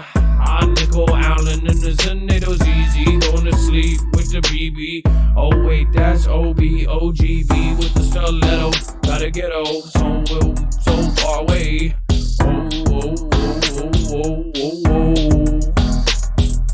Roxy Alameda. Tattoos by Woody.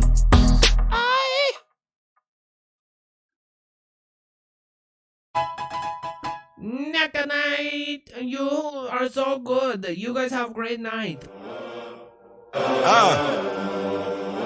Oh, and I almost forgot. I'm so sorry. Make sure to check out all of the Foogle family members we mentioned here tonight. That would be very great. Thank you very much.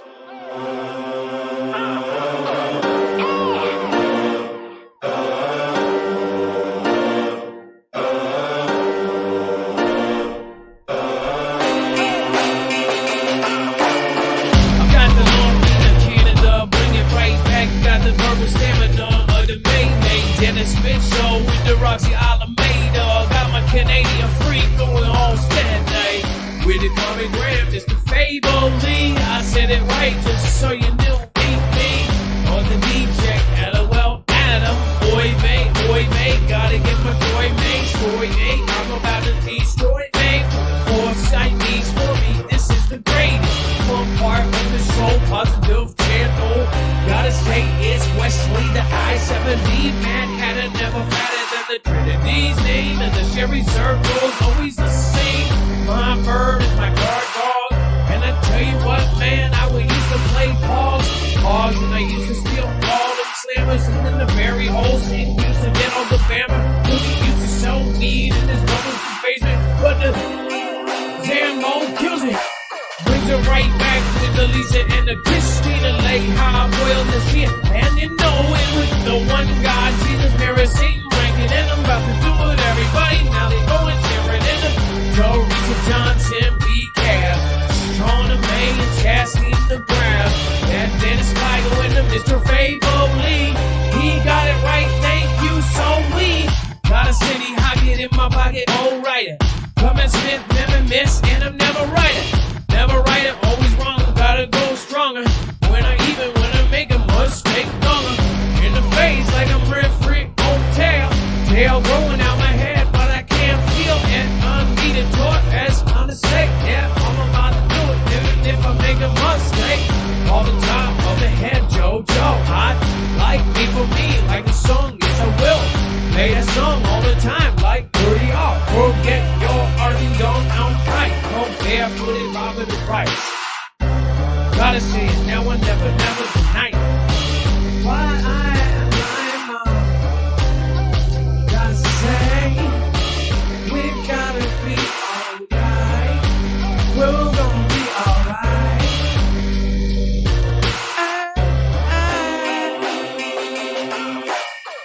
You know that we've been there for you. You know that we've been there for you. You know that we've been there for you. So the least you can do is put that thumbs up or the high up in the air. Gently depress that now star. Gotta bring it right back on your side. Gotta do it now and the Michelle Ray.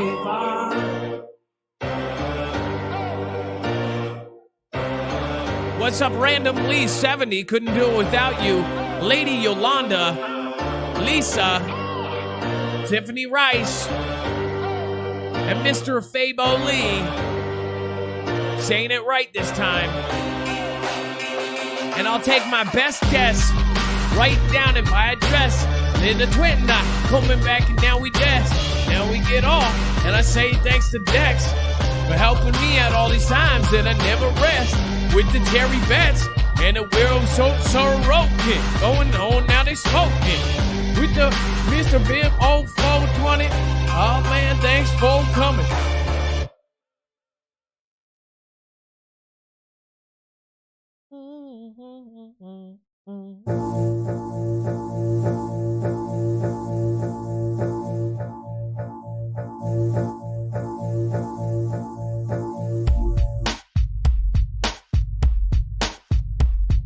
And thank thank you guys for coming every single night of the week, or at least when I end up streaming.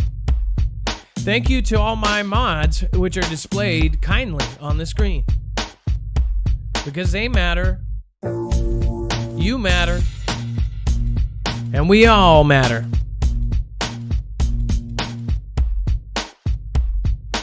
We all matter. We all matter. We all matter. We all matter. We all matter. I wish I could go rocking down the street. I wish I would say to you, I like my baby, my city blight, my Debbie Bob. I've got to go and go settle the score. I just wish I could do everything you could do. Patrick Sear, I see you with that THC jack. Oh, oh, oh, oh, oh, oh, oh. If I was to spin, if I was to get in, if I would be something else, then you know why. Join Marfoogle Alerts at marfooglenews.com. Join Marfoogle Alerts at marfooglenews.com. Join Marfoogle Alerts at marfooglenews.com.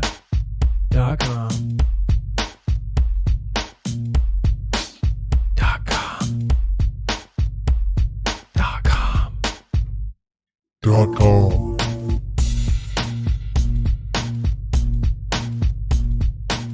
Hello, Dennis Weigel. You know, I appreciate people like you because your last name ends with an F and starts with a D. I don't know if there's a joke there, but kind of sounded like there was. Casper Sparks 81, I appreciate you.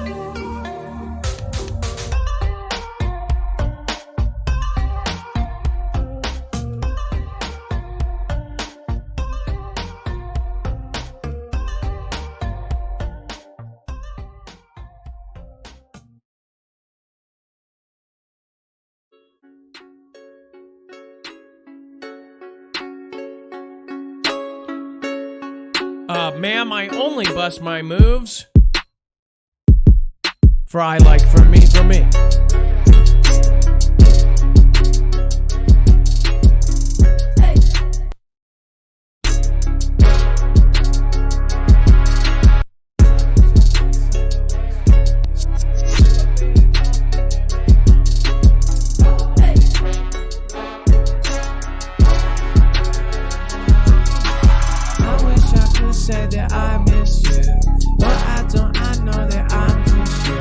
Just to you, you just use me for the baby.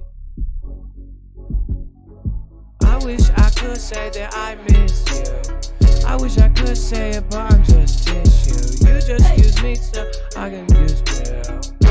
Right back, right back.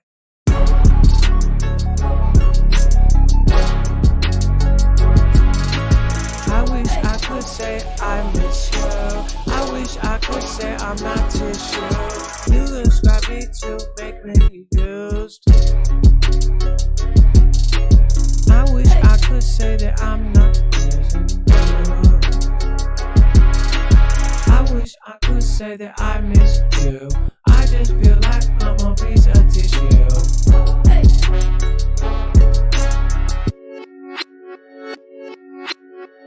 You just wanna make sure that I feel used. Bring it right back when you think it's for you. It's never for the view. It's for the safety of you.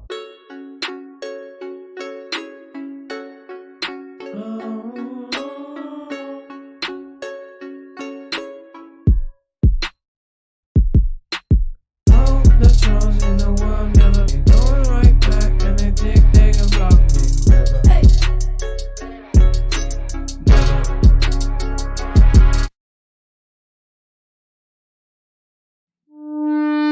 I'm spending money like I just got paid. $100 bills, tell them keep the change. Come on.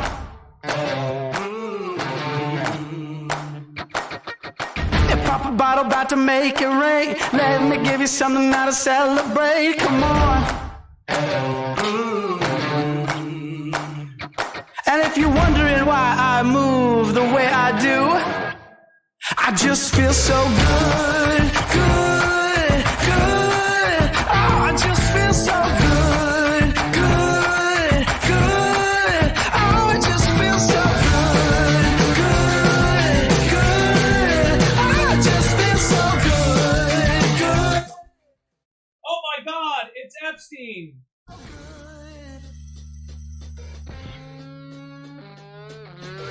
See the world through my thrift store shades, rose-colored lenses and a fake gold frame. Come on. Playing old rock songs on an air guitar, posing for your picture like a superstar. Yeah, come on. And if you're wondering why I move the way I do, I just feel so good, good, good. Oh, I just feel so good, good, good. Oh, I just feel so good, good, good. Oh, I just feel so good, good, good. Oh, I just feel so good. If you feel it, just dance along. Keep the feeling going on and on. If you feel it, just dance along, dance along, dance along. Yeah, if you feel it, just dance along. Got to keep the feeling going on and on. Yeah, if you feel it, just dance along, dance along. Oh, I just feel so good.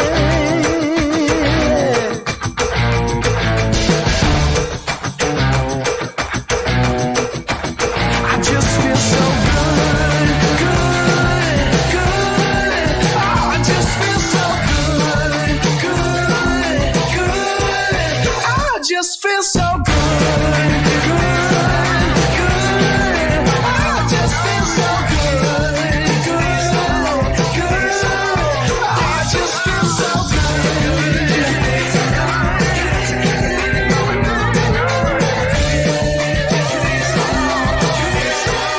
I just feel so good.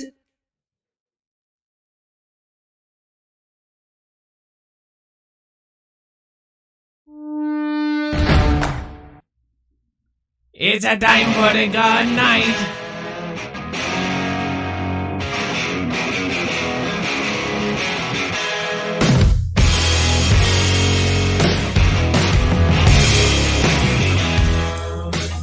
By the way, that was actually Epstein Bear. The Baron Epstein Bears. Apparently it's Baron Epstein. Epstein Bears.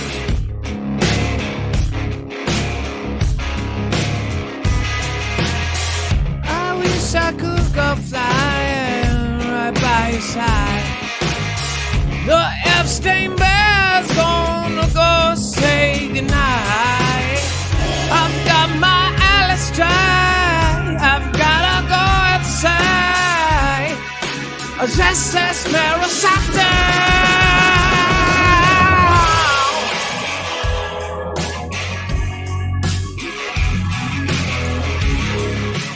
apparently Derek Stewart is late. We've, of course, got to start over the show now. I guess turn on the lights again. Now I've got to go grab my stuff. That's just great. All right, let's get it going.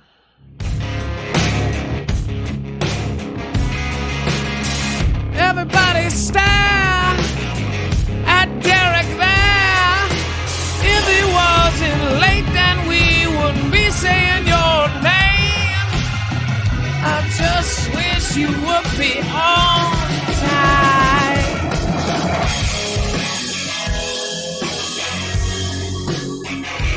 Mr. Woken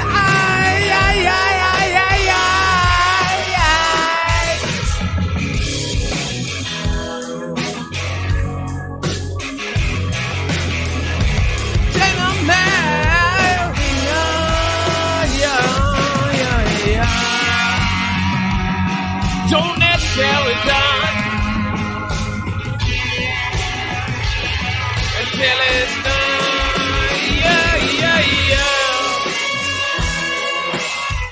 Thank you, Christy Hummel, for going over to Patreon and pledging during the show. That's freaking awesome.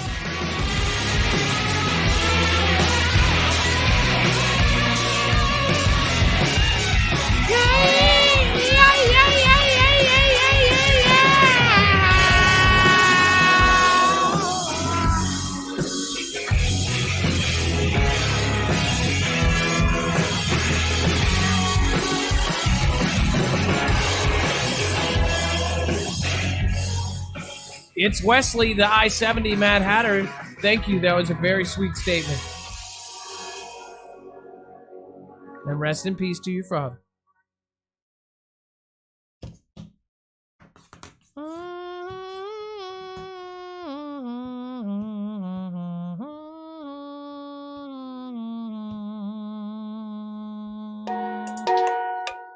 Oh yeah, nah. Here's a Marfa 104.5 man. You know, we be rocking the funky monkey. Yeah, we be bringing the tunke tunke.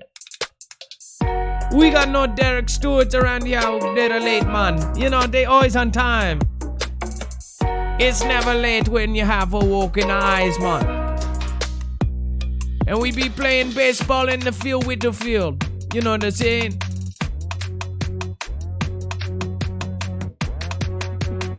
And you know we pray for the team and safety, according to the Roxy Alameda.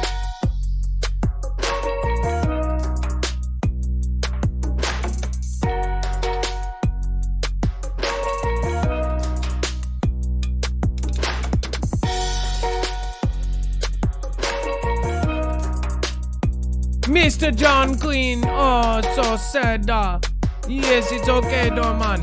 You welcome back tomorrow, man. Jesus Mary said to Reckon. Odico docro cherries, cherries, you know, sing, yeah.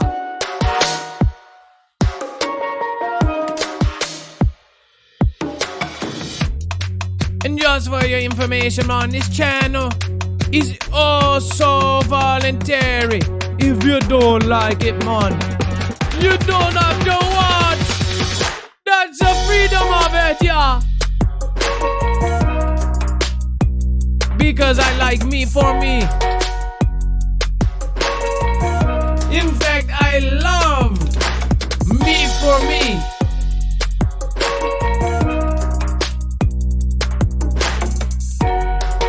It's because I love me for me. Oh, don't you see?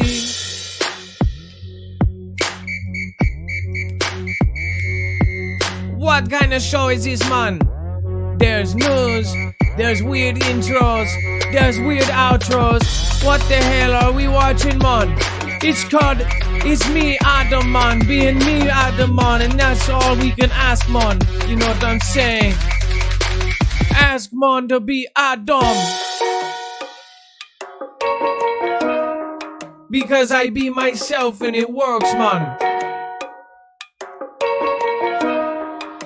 I wish my kids like me as much.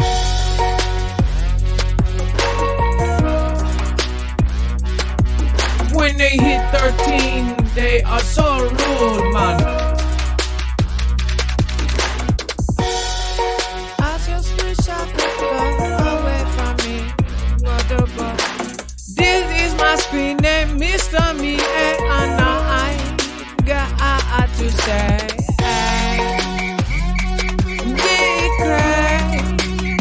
Of man and a Mexican.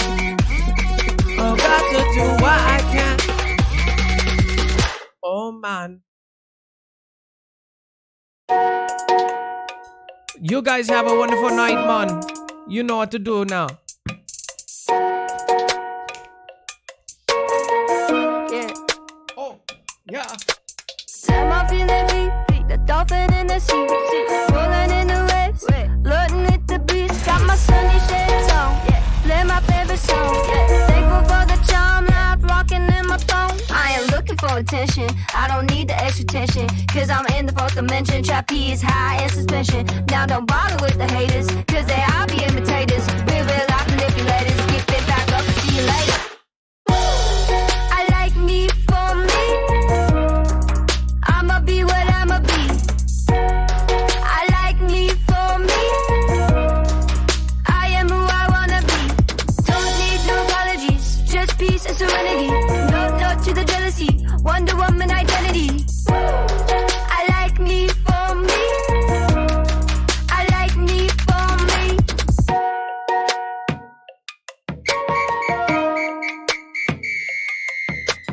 Head over heels, you know how that shit feels. You think it's out of space, but I know that it is real. Sipping Topo Chico, La Coca Puerto Rico. Lick it dance waterfall, anywhere that we go. I am looking for attention, I don't need the extra tension, cause I'm in the fourth dimension. Trapeze high in suspension. Now don't bother with the haters, cause they all be imitators. Real life manipulators. Get it back up, see you later. I like me for me. I'ma be what I'ma be. I like me for me. I am who I wanna be.